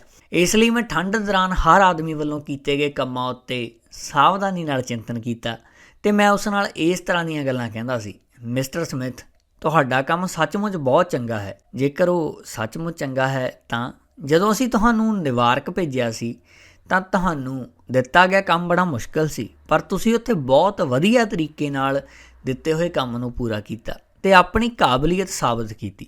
ਅਸੀਂ ਤੁਹਾਨੂੰ ਇਹ ਦੱਸਣਾ ਚਾਹੁੰਦੇ ਹਾਂ ਕਿ ਫਰਮ ਨੂੰ ਤੁਹਾਡੇ ਉੱਪਰ ਮਾਣ ਹੈ, ਤੁਹਾਡੇ ਅੰਦਰ ਸਮਰੱਥਾ ਹੈ, ਯੋਗਤਾ ਹੈ। ਤੁਸੀਂ ਬਹੁਤ ਅੱਗੇ ਤੱਕ ਜਾਵੋਗੇ। ਭਾਵੇਂ ਤੁਸੀਂ ਜਿੱਥੇ ਵੀ ਕੰਮ ਕਰੋ, ਇਹ ਫਰਮ ਤੁਹਾਡੇ ਉੱਤੇ ਭਰੋਸਾ ਕਰਦੀ ਹੈ, ਤੁਹਾਨੂੰ ਛੱਡਣਾ ਨਹੀਂ ਚਾਹੁੰਦੀ। ਅਸੀਂ ਚਾਹੁੰਦੇ ਹਾਂ ਕਿ ਤੁਸੀਂ ਇਸ ਗੱਲ ਨੂੰ ਕਦੇ ਨਾ ਵਿਸਾਰਨਾ। ਨਤੀਜਾ, ਲੋਕ ਨੌਕਰੀ ਛੱਡਣ ਤੋਂ ਬਾਅਦ ਵੀ ਚੰਗਾ ਅਨੁਭਵ ਕਰਦੇ ਹੋਏ ਜਾਂਦੇ ਸਨ। ਉਹਨਾਂ ਨੂੰ ਇਹ ਨਹੀਂ ਸੀ ਲੱਗਦਾ ਕਿ ਉਹਨਾਂ ਨੂੰ ਨੀਚਾ ਦਿਖਾਇਆ ਗਿਆ ਹੈ। ਉਹ ਜਾਣਦੇ ਸਨ ਕਿ ਜੇਕਰ ਸਾਡੇ ਕੋਲੇ ਉਹਨਾਂ ਲਈ ਕੰਮ ਹੁੰਦਾ ਤਾਂ ਅਸੀਂ ਨਿਸ਼ਚਿਤ ਤੌਰ 'ਤੇ ਉਹਨਾਂ ਨੂੰ ਨਾ ਕੱਢਦੇ, ਅਤੇ ਜਦੋਂ ਉਹਨਾਂ ਦੀ ਸਾਨੂੰ ਦੁਬਾਰੇ ਜ਼ਰੂਰਤ ਪੈਂਦੀ ਤਾਂ ਉਹ ਸਾਡੇ ਕੋਲੇ ਵਿਅਕਤੀਗਤ ਪ੍ਰੇਮ ਨਾਲ ਆਉਂਦੇ ਹਨ। ਸਾਡੇ ਕੋਰਸ ਦੇ ਇੱਕ ਸੈਸ਼ਨ ਅੰਦਰ ਕਲਾਸ ਦੇ 2 ਮੈਂਬਰ ਚਰਚਾ ਕਰ ਰਹੇ ਸਨ। ਚਰਚਾ ਦਾ ਵਿਸ਼ਾ ਸੀ ਗਲਤੀ ਲੱਭਣ ਦੇ ਨੈਗੇਟਿਵ ਪ੍ਰਭਾਵ ਅਤੇ ਸਾਹਮਣੇ ਵਾਲੇ ਨੂੰ ਲਾਜ ਬਚਾਉਣ ਦਾ ਅਵਸਰ ਦੇਣ ਦੇ ਪੋਜ਼ੀਟਿਵ ਪ੍ਰਭਾਵ।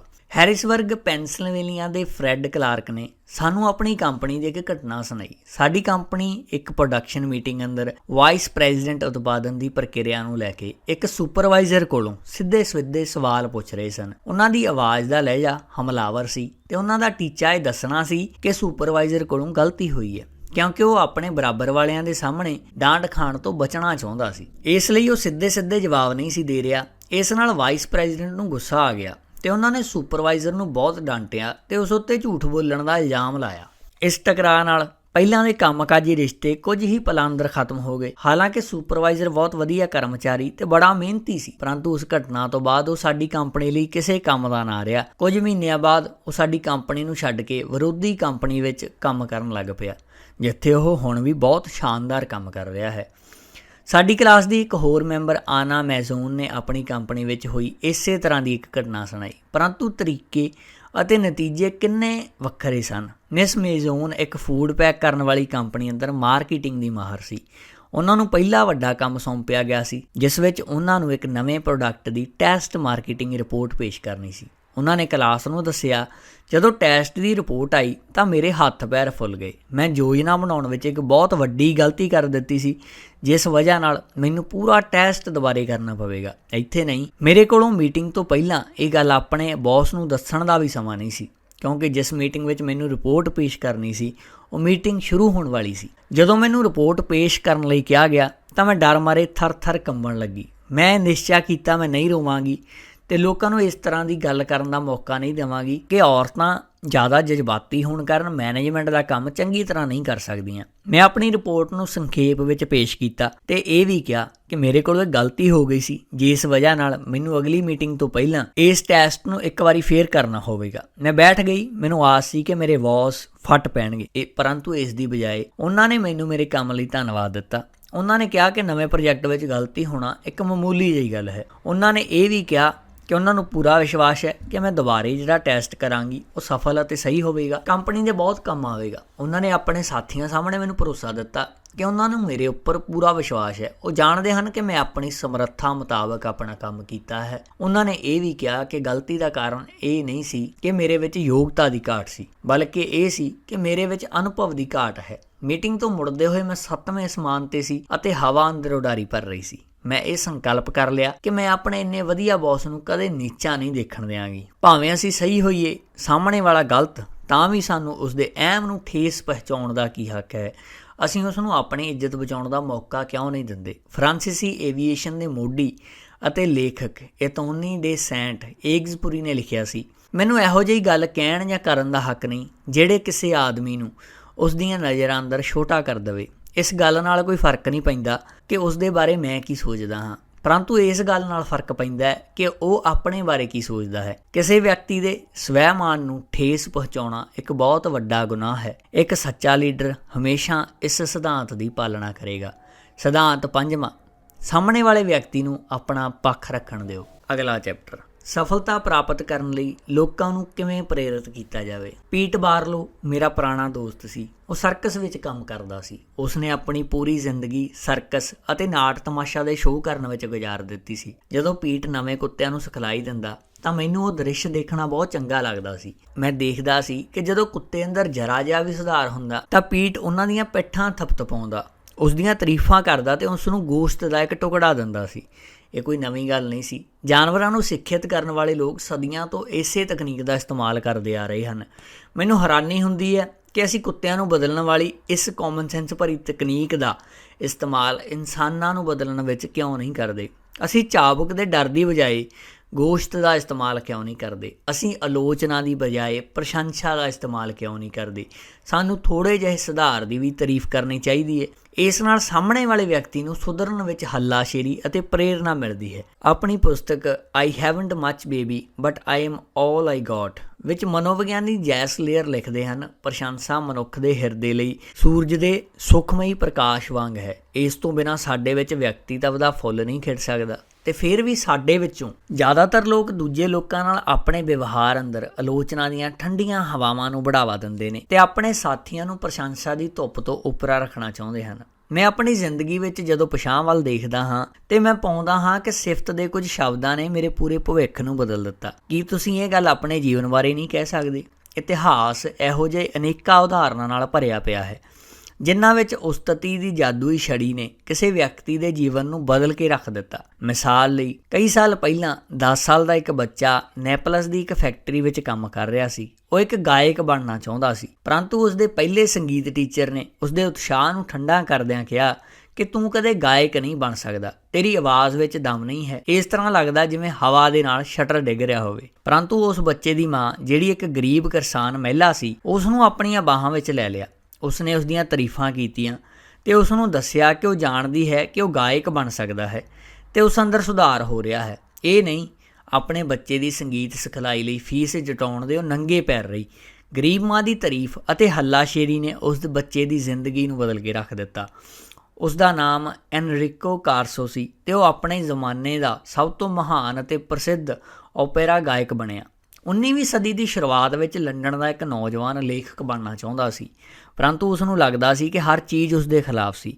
ਉਹ ਸਿਰਫ 4 ਸਾਲਾਂ ਤੱਕ ਸਕੂਲ ਗਿਆ ਸੀ। ਉਸ ਦੇ ਪਿਤਾ ਕਰਜ਼ ਨਾ ਚੁਕਾਉਣ ਕਾਰਨ ਜੇਲ੍ਹ ਵਿੱਚ ਸਨ ਅਤੇ ਨੌਜਵਾਨ ਅਕਸਰ ਭੁੱਖਾ ਰਿਹਾ ਕਰਦਾ ਸੀ। ਆਖਰਕਾਰ ਉਸ ਨੂੰ ਚੂਹਿਆਂ ਨਾਲ ਭਰੇ ਇੱਕ ਵੇਅਰਹਾਊਸ ਅੰਦਰ ਬੋਤਲਾਂ ਉੱਪਰ ਲੇਬਲ ਲਗਾਉਣ ਦਾ ਕੰਮ ਮਿਲ ਗਿਆ। 2 ਹੋਰ ਬੱਚਿਆਂ ਨਾਲ ਜੋ ਲੰਡਨ ਦੀਆਂ ਝੁੱਗੀਆਂ ਅਤੇ ਗਟਰ ਦੇ ਮਾਹੌਲ ਤੋਂ ਆਏ ਸਨ। ਉਹ ਰਾਤ ਨੂੰ ਉਸ ਦੜਬੇ ਅੰਦਰ ਸੋਇਆ ਕਰਦੇ ਸੀ। ਉਸ ਨੂੰ ਲਿਖਣ ਦੀ ਆਪਣੀ ਯੋਗਤਾ ਵਿੱਚ ਇੰਨਾ ਘੱਟ ਵਿਸ਼ਵਾਸ ਸੀ, ਉਸਨੇ ਆਪਣਾ ਪਹਿਲਾ ਖਰੜਾ ਰਾਤ ਦੇ ਹਨੇਰੇ ਵਿੱਚ ਡਾਕ ਦੇ ਡੱਬੇ ਅੰਦਰ ਪਾਇਆ ਤਾਂ ਕਿ ਕੋਈ ਉਸਦੀ ਹਾਸੀ ਨਾ ਉਡਾਏ। ਕਹਾਣੀ ਦੇ ਬਾਅਦ ਕਹਾਣੀ ਰਿਜੈਕਟ ਹੁੰਦੀ ਗਈ। ਆਖਰਕਾਰ ਉਹ ਮਹਾਨ ਦਿਨ ਆਇਆ ਜਦੋਂ ਉਸਦੀ ਕਹਾਣੀ ਸਵੀਕਾਰ ਕਰ ਲਈ ਗਈ। ਇਹ ਸੱਚ ਹੈ ਕਿ ਉਸ ਨੂੰ ਇਸ ਦੇ ਬਦਲੇ ਵਿੱਚ ਇੱਕ ਵੀ ਪੈਸਾ ਨਹੀਂ ਮਿਲਿਆ, ਪਰੰਤੂ ਇੱਕ ਸੰਪਾਦਕ ਨੇ ਉਸਦੀ ਤਾਰੀਫ ਕੀਤੀ। ਇੱਕ ਸੰਪਾਦਕ ਨੇ ਉਸ ਨੂੰ ਸਨਮਾਨ ਦਿੱਤਾ। ਉਹ ਇੰਨਾ ਰੋਮਾਂਚਿਤ ਸੀ ਕਿ ਉਹ ਸੜਕਾਂ ਉੱਪਰ ਬੇਮਕਸਦ ਘੁੰਮਦਾ ਰਿਹਾ ਅਤੇ ਉਸ ਦੀਆਂ ਗੱਲਾਂ ਉੱਤੇ ਅੱਥਰੂ ਵਹਿ ਰਹੇ ਸਨ। ਆਪਣੀ ਇੱਕ ਕਹਾਣੀ ਦੇ ਛਪਣ ਨਾਲ ਮਿਲੀ ਇਸ ਪ੍ਰਸ਼ੰਸਾ, ਇਸ ਸਨਮਾਨ ਨੇ ਉਸ ਦੀ ਜ਼ਿੰਦਗੀ ਨੂੰ ਬਦਲ ਦਿੱਤਾ, ਕਿਉਂਕਿ ਜੇਕਰ ਉਸ ਨੂੰ ਇਹ ਹੱਲਾਸ਼ੇਰੀ ਨਾ ਮਿਲੀ ਹੁੰਦੀ ਤਾਂ ਉਹ ਸਾਰੀ ਜ਼ਿੰਦਗੀ ਚੂਹਿਆਂ ਨਾਲ ਭਰੀ ਫੈਕਟਰੀ ਅੰਦਰ ਬੋਤਲਾਂ ਉੱਪਰ ਲੇਬਲ ਲਗਾਉਂਦਾ ਰਹਿੰਦਾ। ਤੁਸੀਂ ਸ਼ਾਇਦ ਉਸ ਨੌਜਵਾਨ ਦਾ ਨਾਮ ਸੁਣਿਆ ਹੋਵੇਗਾ। ਉਸ ਦਾ ਨਾਮ ਸੀ ਚਾਰਲਸ ਡਿਕੇਂਸ। ਲੰਡਨ ਦਾ ਇੱਕ ਹੋਰ ਨੌਜਵਾਨ ਡਰਾਈ ਗੁੱਡਜ਼ ਸਟੋਰ ਵਿੱਚ ਕਲਰਕ ਸੀ। ਉਸ ਨੂੰ ਸਵੇਰੇ 5 ਵਜੇ ਉੱਠਣਾ ਪੈਂਦਾ ਸੀ। ਸਟੋਰ ਅੰਦਰ ਝਾੜੂ ਲਾਉਣਾ ਪੈਂਦਾ ਸੀ। ਉਹ ਹਰ ਰੋਜ਼ 14 ਘੰਟੇ ਬੁਰੀ ਤਰ੍ਹਾਂ ਕੰਮ ਕਰਦਾ। 2 ਸਾਲ ਤੱਕ ਉਸ ਕੰਮ ਨੂੰ ਕਰਦੇ ਕਰਦੇ ਉਹ ਅੱਕ ਗਿਆ। ਇੱਕ ਦਿਨ ਉਹ ਸਵੇਰੇ ਉੱਠਿਆ ਅਤੇ ਬਿਨਾਂ ਨਾਸ਼ਤੇ ਦਾ ਇੰਤਜ਼ਾਰ ਕੀਤੇ ਉਹ 15 ਮੀਲ ਪੈਦਲ ਚੱਲ ਕੇ ਆਪਣੀ ਮਾਂ ਨੂੰ ਮਿਲਣ ਗਿਆ, ਜਿਹੜੀ ਹਾਊਸਕੀਪਰ ਦਾ ਕੰਮ ਕਰਦੀ ਸੀ। ਉਹ ਬਹੁਤ ਦੁਖੀ ਸੀ। ਉਸਨੇ ਮਾਂ ਨੂੰ ਆਪਣਾ ਦੁੱਖੜਾ ਸੁਣਾਇਆ। ਉਹ ਰੋਇਆ। ਉਸਨੇ ਇਹ ਸਹੁੰ ਖਾਧੀ ਕਿ ਜੇਕਰ ਉਸ ਨੂੰ ਸਟੋਰ ਵਿੱਚ ਕੁਝ ਸਮਾਂ ਹੋਰ ਕੰਮ ਕਰਨਾ ਪਿਆ ਤਾਂ ਉਹ ਆਤਮ ਹੱਤਿਆ ਕਰ ਲਵੇਗਾ। ਫਿਰ ਉਸਨੇ ਆਪਣੇ ਪੁਰਾਣੇ ਸਕੂਲ ਟੀਚਰ ਨੂੰ ਇੱਕ ਲੰਮਾ ਅਤੇ ਦਰਦ ਭਰਿਆ ਖੱਤ ਲਿਖਿਆ। ਉਸ ਖੱਤ ਵਿੱਚ ਲਿਖਿਆ ਸੀ ਕਿ ਉਸਦਾ ਦਿਲ ਟੁੱਟ ਚੁੱਕਿਆ ਹੈ ਅਤੇ ਹੁਣ ਉਹ ਜਿਉਣਾ ਨਹੀਂ ਚਾਹੁੰਦਾ। ਉਸਦੇ ਪੁਰਾਣੇ ਸਕੂਲ ਟੀਚਰ ਨੇ ਜਵਾਬ ਵਿੱਚ ਉਸਦੀ ਤਾਰੀਫ ਕੀਤੀ ਅਤੇ ਭਰੋਸਾ ਦਿੱਤਾ ਕਿ ਉਹ ਸੱਚਮੁੱਚ ਬਹੁਤ ਸਿਆਣਾ ਹੈ ਅਤੇ ਬਿਹਤਰ ਜ਼ਿੰਦਗੀ ਦਾ ਹੱਕਦਾਰ ਵੀ। ਉਸਨੇ ਉਸ ਸਕੂਲ ਟੀਚਰ ਦਾ ਅਤੇ ਉਹਨਾਂ ਨੇ ਉਸ ਨੂੰ ਸਕੂਲ ਟੀਚਰ ਦਾ ਕੰਮ ਦੇਣ ਦੀ ਪੇਸ਼ਕਸ਼ ਵੀ ਦਿੱਤੀ। ਇਸ ਵਡਿਆਈ ਨੇ ਉਸ ਬੱਚੇ ਦਾ ਭਵਿੱਖ ਬਦਲ ਦਿੱਤਾ ਅਤੇ ਅੰਗਰੇਜ਼ੀ ਸਾਹਿਤ ਦੇ ਇਤਿਹਾਸ ਉੱਤੇ ਵੀ ਅਮਿੱਟ ਪ੍ਰਭਾਵ ਪਿਆ, ਕਿਉਂਕਿ ਬਾਅਦ ਵਿੱਚ ਇਸੇ ਨੌਜਵਾਨ ਨੇ ਢੇਰ ਸਾਰੀਆਂ ਬੈਸਟ ਸੈਲਿੰਗ ਪੁਸਤਕਾਂ ਲਿਖੀਆਂ ਤੇ ਆਪਣੀ ਕਲਮ ਦੀ ਦਮ ਉੱਪਰ ਲੱਖਾਂ ਕਰੋੜਾਂ ਡਾਲਰ ਕਮਾਏ। ਤੁਸੀਂ ਸ਼ਾਇਦ ਇਹਨਾਂ ਦਾ ਨਾਂ ਸੁਣਿਆ ਹੋਵੇਗਾ। ਇਹਨਾਂ ਦਾ ਨਾਂ ਸੀ H.G. ਵੈਲਸ। ਆਲੋਚਨਾ ਦੀ ਬਜਾਏ ਪ੍ਰਸ਼ੰਸਾ B.F. ਸਕਿਨਰ ਦੀ ਸਿੱਖਿਆ ਦੀ ਬੁਨਿਆਦੀ ਧਾਰਨਾ ਸੀ। ਇਸ ਮਹਾਨ ਸਮਕਾਲੀ ਮਨੋਵਿਗਿਆਨਕ ਨੇ ਜਾਨਵਰਾਂ ਅਤੇ ਇਨਸਾਨਾਂ ਉੱਪਰ ਹੋਏ ਪ੍ਰਯੋਗਾਂ ਨਾਲ ਇਹ ਸਾਬਤ ਕੀਤਾ ਕਿ ਜਦੋਂ ਆਲੋਚਨਾ ਘੱਟ ਅਤੇ ਪ੍ਰਸ਼ੰਸਾ ਜ਼ਿਆਦਾ ਹੁੰਦੀ ਹੈ ਤੇ ਲੋਕਾਂ ਨੂੰ ਚੰਗੇ ਕੰਮ ਕਰਨ ਲਈ ਪ੍ਰੇਰਨਾ ਮਿਲਦੀ ਹੈ, ਅਤੇ ਧਿਆਨ ਦੀ ਘਾਟ ਕਰਕੇ ਕੀਤੇ ਗਏ ਮਾੜੇ ਕੰਮ ਪਤਨ ਦਾ ਅਹਿਮ ਕਾਰਨ ਬਣ ਜਾਂਦੇ ਹਨ। ਰਾਕੀ ਮਾਊਂਟ ਨਾਰਥ ਕੈਰੋਲੀਨਾ ਦੇ ਜਾਨ ਰਿਗੈਲਸਪੋ ਨੇ ਆਪਣੇ ਬੱਚਿਆਂ ਨਾਲ ਇਸੇ ਤਕਨੀਕ ਦਾ ਪ੍ਰਯੋਗ ਕੀਤਾ, ਜਿਵੇਂ ਜ਼ਿਆਦਾਤਰ ਪਰਿਵਾਰਾਂ ਵਿੱਚ ਹੁੰਦਾ ਹੈ। ਇਸ ਪਰਿਵਾਰ ਅੰਦਰ ਵੀ ਮਾਂ ਪਿਓ ਦਾ ਬੱਚਿਆਂ ਨਾਲ ਸੰਵਾਦ ਅਕਸਰ ਚੀਕਦੇ ਸਮੇਂ ਹੁੰਦਾ ਸੀ, ਜਿਵੇਂ ਜ਼ਿਆਦਾਤਰ ਮਾਮਲਿਆਂ ਅੰਦਰ ਹੁੰਦਾ। ਹਰ ਇਹੋ ਜਿਹੇ ਹਾਲਾਤ ਤੋਂ ਬਾਅਦ ਬੱਚੇ ਬਿਹਤਰ ਹੋਣ ਦੀ ਬਜਾਏ ਬਦਤਰ ਹੋ ਜਾਂਦੇ ਸਨ, ਤੇ ਮਾਂ ਪਿਓ ਵੀ। ਇਸ ਸਮੱਸਿਆ ਦਾ ਕੋਈ ਹੱਲ ਨਹੀਂ ਸੀ ਨਜ਼ਰ ਆ ਰਿਹਾ। ਮਿਸਟਰ ਰਿਗੈਲਸਪੋ ਨੇ ਇਸ ਹਾਲਤ ਨੂੰ ਸੁਲਝਾਉਣ ਲਈ ਸਾਡੇ ਕੋਰਸ ਵਿੱਚ ਸਿਖਾਏ ਗਏ ਸਿਧਾਂਤਾਂ ਨੂੰ ਅਪਣਾਉਣ ਦਾ ਨਿਸ਼ਚਾ ਕੀਤਾ। ਉਹਨਾਂ ਨੇ ਦੱਸਿਆ, ਅਸੀਂ ਉਹਨਾਂ ਦੀਆਂ ਗਲਤੀਆਂ ਉੱਪਰ ਉਂਗਲ ਰੱਖਣ ਦੀ ਬਜਾਏ ਪ੍ਰਸ਼ੰਸਾ ਕਰਨ ਦਾ ਫੈਸਲਾ ਕੀਤਾ। ਇਹ ਆਸਾਨ ਨਹੀਂ, ਕਿਉਂਕਿ ਉਹ ਅਕਸਰ ਗੜਬੜ ਕੰਮ ਕਰਦੇ ਸਨ। ਸਾਨੂੰ ਤਾਰੀਫ ਕਰਨ ਦੇ ਕਾਬਲ ਕੰਮ ਲੱਭਣ ਵਿੱਚ ਮੁਸ਼ਕਲਾਂ ਆਈਆਂ। ਅਸੀਂ ਇਹੋ ਜਿਹੀਆਂ ਗੱਲਾਂ ਲੱਭ ਲਈਆਂ ਅਤੇ 1-2 ਦਿਨ ਵਿੱਚ ਹੀ ਉਹਨਾਂ ਦੀਆਂ ਸ਼ੈਤਾਨੀਆਂ ਘਟ ਗਈਆਂ। ਜੋ ਗੜਬੜ ਕੰਮ ਉਹ ਕਰਦੇ ਸਨ, ਉਹਨਾਂ ਅੰਦਰ ਕਮੀ ਆਈ। ਫਿਰ ਕੁਝ ਹੋਰ ਗਲਤੀਆਂ ਘੱਟ ਹੋਈਆਂ। ਉਹ ਸਾਡੀ ਤਾਰੀਫ ਦੇ ਕਾਬਲ ਬਣਨ ਦੀ ਕੋਸ਼ਿਸ਼ ਕਰਨ ਲੱਗੇ। ਉਹ ਸਹੀ ਕੰਮ ਕਰਨ ਲਈ ਕਾਫੀ ਮਿਹਨਤ ਵੀ ਕਰ ਰਹੇ ਸਨ। ਸਾਨੂੰ ਦੋਨਾਂ ਨੂੰ ਇਸ ਉੱਤੇ ਯਕੀਨ ਨਹੀਂ ਸੀ ਹੋ ਰਿਹਾ। ਜ਼ਾਹਰ ਹੈ ਇਹ ਹਮੇਸ਼ਾ ਨਹੀਂ ਚੱਲਿਆ, ਪਰੰਤੂ ਇੱਕ ਵਾਰ ਇਸ ਦਾ ਬਦਲਾਅ ਹੋਣ ਤੋਂ ਬਾਅਦ ਉਹਨਾਂ ਦਾ ਜੋ ਆਮ ਵਿਵਹਾਰ ਵਿਕਸਿਤ ਹੋਇਆ ਸੀ ਉਹ ਪਹਿਲਾਂ ਤੋਂ ਬਿਹਤਰ ਸੀ। ਹੁਣ ਸਾਨੂੰ ਉਹਨਾਂ 'ਤੇ ਚੀਕਣ ਦੀ ਲੋੜ ਨਹੀਂ ਸੀ। ਬੱਚੇ ਗਲਤ ਕੰਮਾਂ ਦੀ ਬਜਾਏ ਸਹੀ ਕੰਮ ਕਰ ਰਹੇ ਸਨ। ਅਤੇ ਸਾਰਾ ਕੁਝ ਕਿਵੇਂ ਹੋਇਆ? ਇਸ ਲਈ ਕਿਉਂਕਿ ਬੱਚਿਆਂ ਦੇ ਗਲਤ ਕੰਮ ਦੀ ਆਲੋਚਨਾ ਕਰਨ ਦੀ ਬਜਾਏ ਬੱਚਿਆਂ ਅੰਦਰ ਥੋੜ੍ਹੇ ਜਿਹੇ ਸੁਧਾਰ ਦੀ ਪ੍ਰਸ਼ੰਸਾ ਕੀਤੀ ਗਈ। ਇਹ ਨੌਕਰੀ ਅੰਦਰ ਵੀ ਸਹੀ ਹੈ। ਵੁੱਡਲੈਂਡ ਹਿਲਜ਼ ਕੈਲੀਫੋਰਨੀਆ ਦੇ ਕੀਥ ਰੋਪਰ ਨੇ ਇਸ ਸਿਧਾਂਤ ਨੂੰ ਆਪਣੀ ਕੰਪਨੀ ਦੇ ਇੱਕ ਹਾਲਤ ਵਿੱਚ ਅਜਮਾ ਕੇ ਦੇਖਿਆ। ਉਸਦੀ ਪ੍ਰਿੰਟ ਸ਼ਾਪ ਅੰਦਰ ਇਹੋ ਜਿਹਾ ਕੰਮ ਆਇਆ ਜਿਹੜਾ ਬੜਾ ਚੰਗਾ ਕੁਆਲਿਟੀ ਦਾ ਸੀ। ਜਿਸ ਪ੍ਰਿੰਟਰ ਨੇ ਉਹ ਕੰਮ ਕੀਤਾ ਸੀ, ਉਸ ਕੋਲ ਇੱਕ ਨਵਾਂ ਕਰਮਚਾਰੀ ਆਇਆ ਸੀ ਜਿਸ ਨੂੰ ਨੌਕਰੀ ਨਾਲ ਤਾਲਮੇਲ ਬਿਠਾਉਣ ਵਿੱਚ ਮੁਸ਼ਕਲਾਂ ਦਾ ਸਾਹਮਣਾ ਕਰਨਾ ਪੈ ਰਿਹਾ ਸੀ। ਉਸਦਾ ਸੁਪਰਵਾਈਜ਼ਰ ਉਸਦੇ ਨੈਗੇਟਿਵ ਰਵੱਈਏ ਨੂੰ ਲੈ ਕੇ ਪਰੇਸ਼ਾਨ ਸੀ ਅਤੇ ਗੰਭੀਰਤਾ ਨਾਲ ਸੋਚ ਰਿਹਾ ਸੀ ਕਿ ਉਸ ਦੀਆਂ ਸੇਵਾਵਾਂ ਸਮਾਪਤ ਕਰ ਦਿੱਤੀਆਂ ਜਾਣ। ਜਿਵੇਂ ਮਿਸਟਰ ਰੋਪਰ ਨੂੰ ਇਸ ਹਾਲਤ ਦੀ ਜਾਣਕਾਰੀ ਦਿੱਤੀ ਗਈ ਤਾਂ ਉਹ ਵਿਅਕਤੀਗਤ ਤੌਰ 'ਤੇ ਪ੍ਰਿੰਟ ਸ਼ਾਪ ਦੇ ਅੰਦਰ ਗਏ ਅਤੇ ਉਸ ਨੌਜਵਾਨ ਨਾਲ ਗੱਲਬਾਤ ਕੀਤੀ। ਉਹਨਾਂ ਨੇ ਦੱਸਿਆ ਕਿ ਉਸ ਦੇ ਕੰਮ ਨੂੰ ਦੇਖ ਕੇ ਕਿੰਨੇ ਖੁਸ਼ ਹੋਏ, ਅਤੇ ਉਹਨਾਂ ਨੇ ਇਹ ਵੀ ਦੱਸਿਆ ਕਿ ਪਿਛਲੇ ਕੁਝ ਸਮੇਂ ਵਿੱਚ ਉਹਨਾਂ ਦੀ ਦੁਕਾਨ ਤੋਂ ਹੋਣ ਵਾਲਾ ਇਹ ਸਭ ਤੋਂ ਬਿਹਤਰੀਨ ਕੰਮ ਹੈ। ਉਹਨਾਂ ਨੇ ਇਹ ਸਪਸ਼ਟ ਕੀਤਾ ਉਹ ਕੰਮ ਕਿਉਂ ਬਿਹਤਰੀਨ ਸੀ ਅਤੇ ਕੰਪਨੀ ਲਈ ਉਸ ਦਾ ਯੋਗਦਾਨ ਕਿੰਨਾ ਮਹੱਤਵਪੂਰਨ ਸੀ। ਕੀ ਤੁਹਾਨੂੰ ਲੱਗਦਾ ਹੈ ਕਿ ਇਸ ਦੇ ਨਾਲ ਕੰਪਨੀ ਪ੍ਰਤੀ ਨੌਜਵਾਨ ਪ੍ਰਿੰਟਰ ਦੇ ਰਵੱਈਏ ਅੰਦਰ ਬਦਲਾਅ ਆਇਆ ਹੋਵੇਗਾ? ਕੁਝ ਹੀ ਦਿਨਾਂ ਅੰਦਰ ਚਮਤਕਾਰ ਹੋ ਗਿਆ। ਉਸਨੇ ਆਪਣੇ ਕਈ ਸਹਿਕਰਮੀਆਂ ਨੂੰ ਇਸ ਚਰਚਾ ਬਾਰੇ ਦੱਸਿਆ ਅਤੇ ਕਿਹਾ ਕਿ ਕੰਪਨੀ ਵਿੱਚ ਕੋਈ ਹੈ ਜਿਹੜਾ ਚੰਗੇ ਕੰਮ ਦੀ ਕਦਰ ਕਰਦਾ। ਉਸ ਦਿਨ ਤੋਂ ਬਾਅਦ ਉਹ ਇੱਕ ਵਫਾਦਾਰ ਅਤੇ ਸਮਰਪਿਤ ਵਰਕਰ ਹੈ। ਮਿਸਟਰ ਰੋਪਰ ਨੇ ਨੌਜਵਾਨ ਪ੍ਰਿੰਟਰ ਦੀ ਚਾਪਲੂਸੀ ਕਰਦੇ ਹੋਏ ਇਹ ਨਹੀਂ ਸੀ ਕਿਹਾ ਕਿ ਤੁਹਾਡਾ ਕੰਮ ਚੰਗਾ ਹੈ। ਉਹਨਾਂ ਨੇ ਸਪਸ਼ਟ ਤੌਰ 'ਤੇ ਦੱਸਿਆ ਸੀ ਕਿ ਉਸ ਦਾ ਕੰਮ ਕਿਉਂ ਚੰਗਾ ਸੀ, ਕਿਉਂਕਿ ਉਸ ਨੂੰ ਆਮ ਚਾਪਲੂਸੀ ਭਰੀ ਹੋਈ ਗੱਲਾਂ ਦੀ ਬਜਾਏ ਕਿਸੇ ਖਾਸ ਪ੍ਰਾਪਤੀ ਲਈ ਵਡਿਆਇਆ ਗਿਆ ਸੀ।